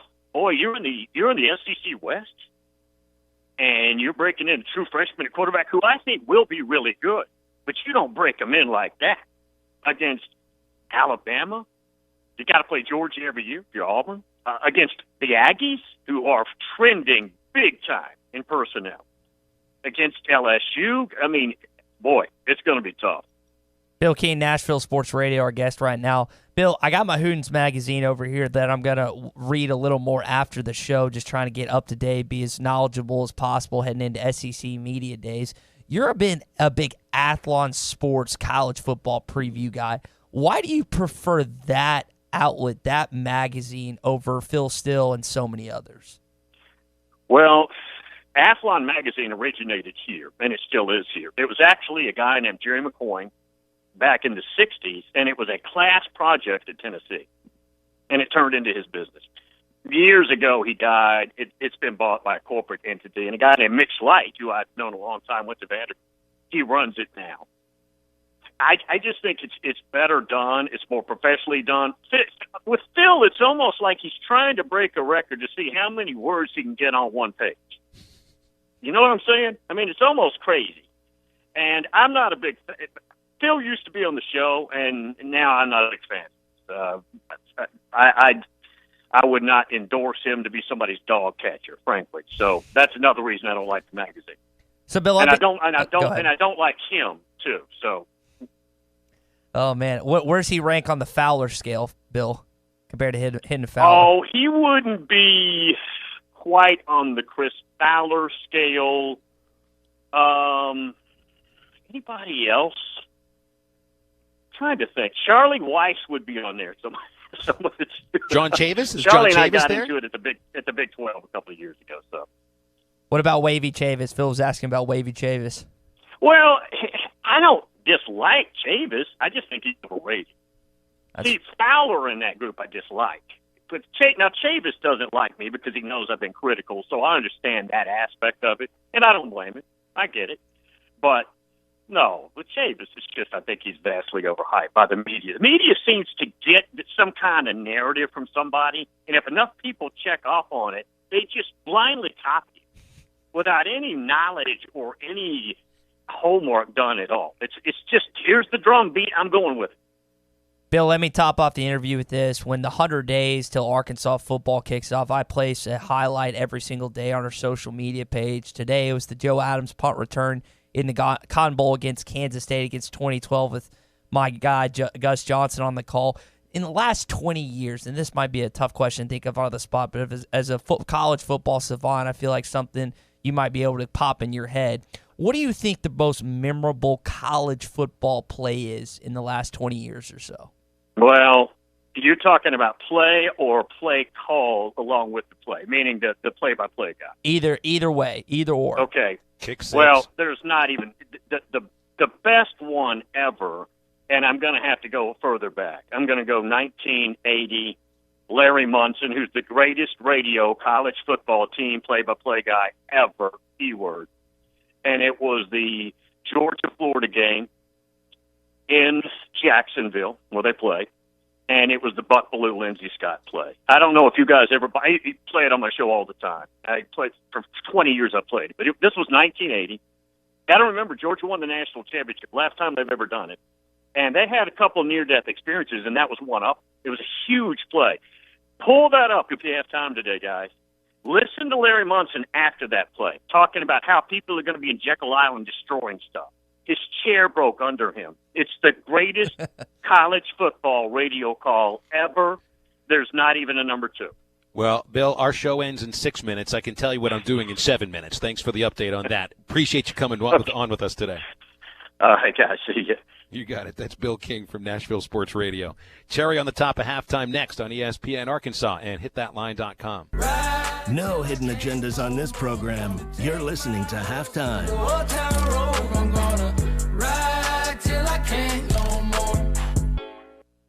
Did someone say, I'm hungry? Visit 906 Cocktail and Cigar Lounge on the Avenue. Try the new panini sandwiches like the Chicken Pyro or the Cubana or the signature 906 wings. Jumbo wings roasted with honey bacon jam. Want some spice? Try the black and blue wings. Experience their salads, flatbreads, coffees and desserts, top shelf wines and liquors, premium beers, world-class cigars, all in an atmosphere that feels less like a lounge and more like a destination. Sample, indulge, escape. 906 Cocktail and Cigar Lounge. Treat your appetite on the Avenue. Only 10% of collision repair shops achieve ICAR Gold Class status, the highest training level recognized in the industry. Evans Body Shop is proud to be one of them. We know the latest repair techniques, how to find hidden damage, and repair your car's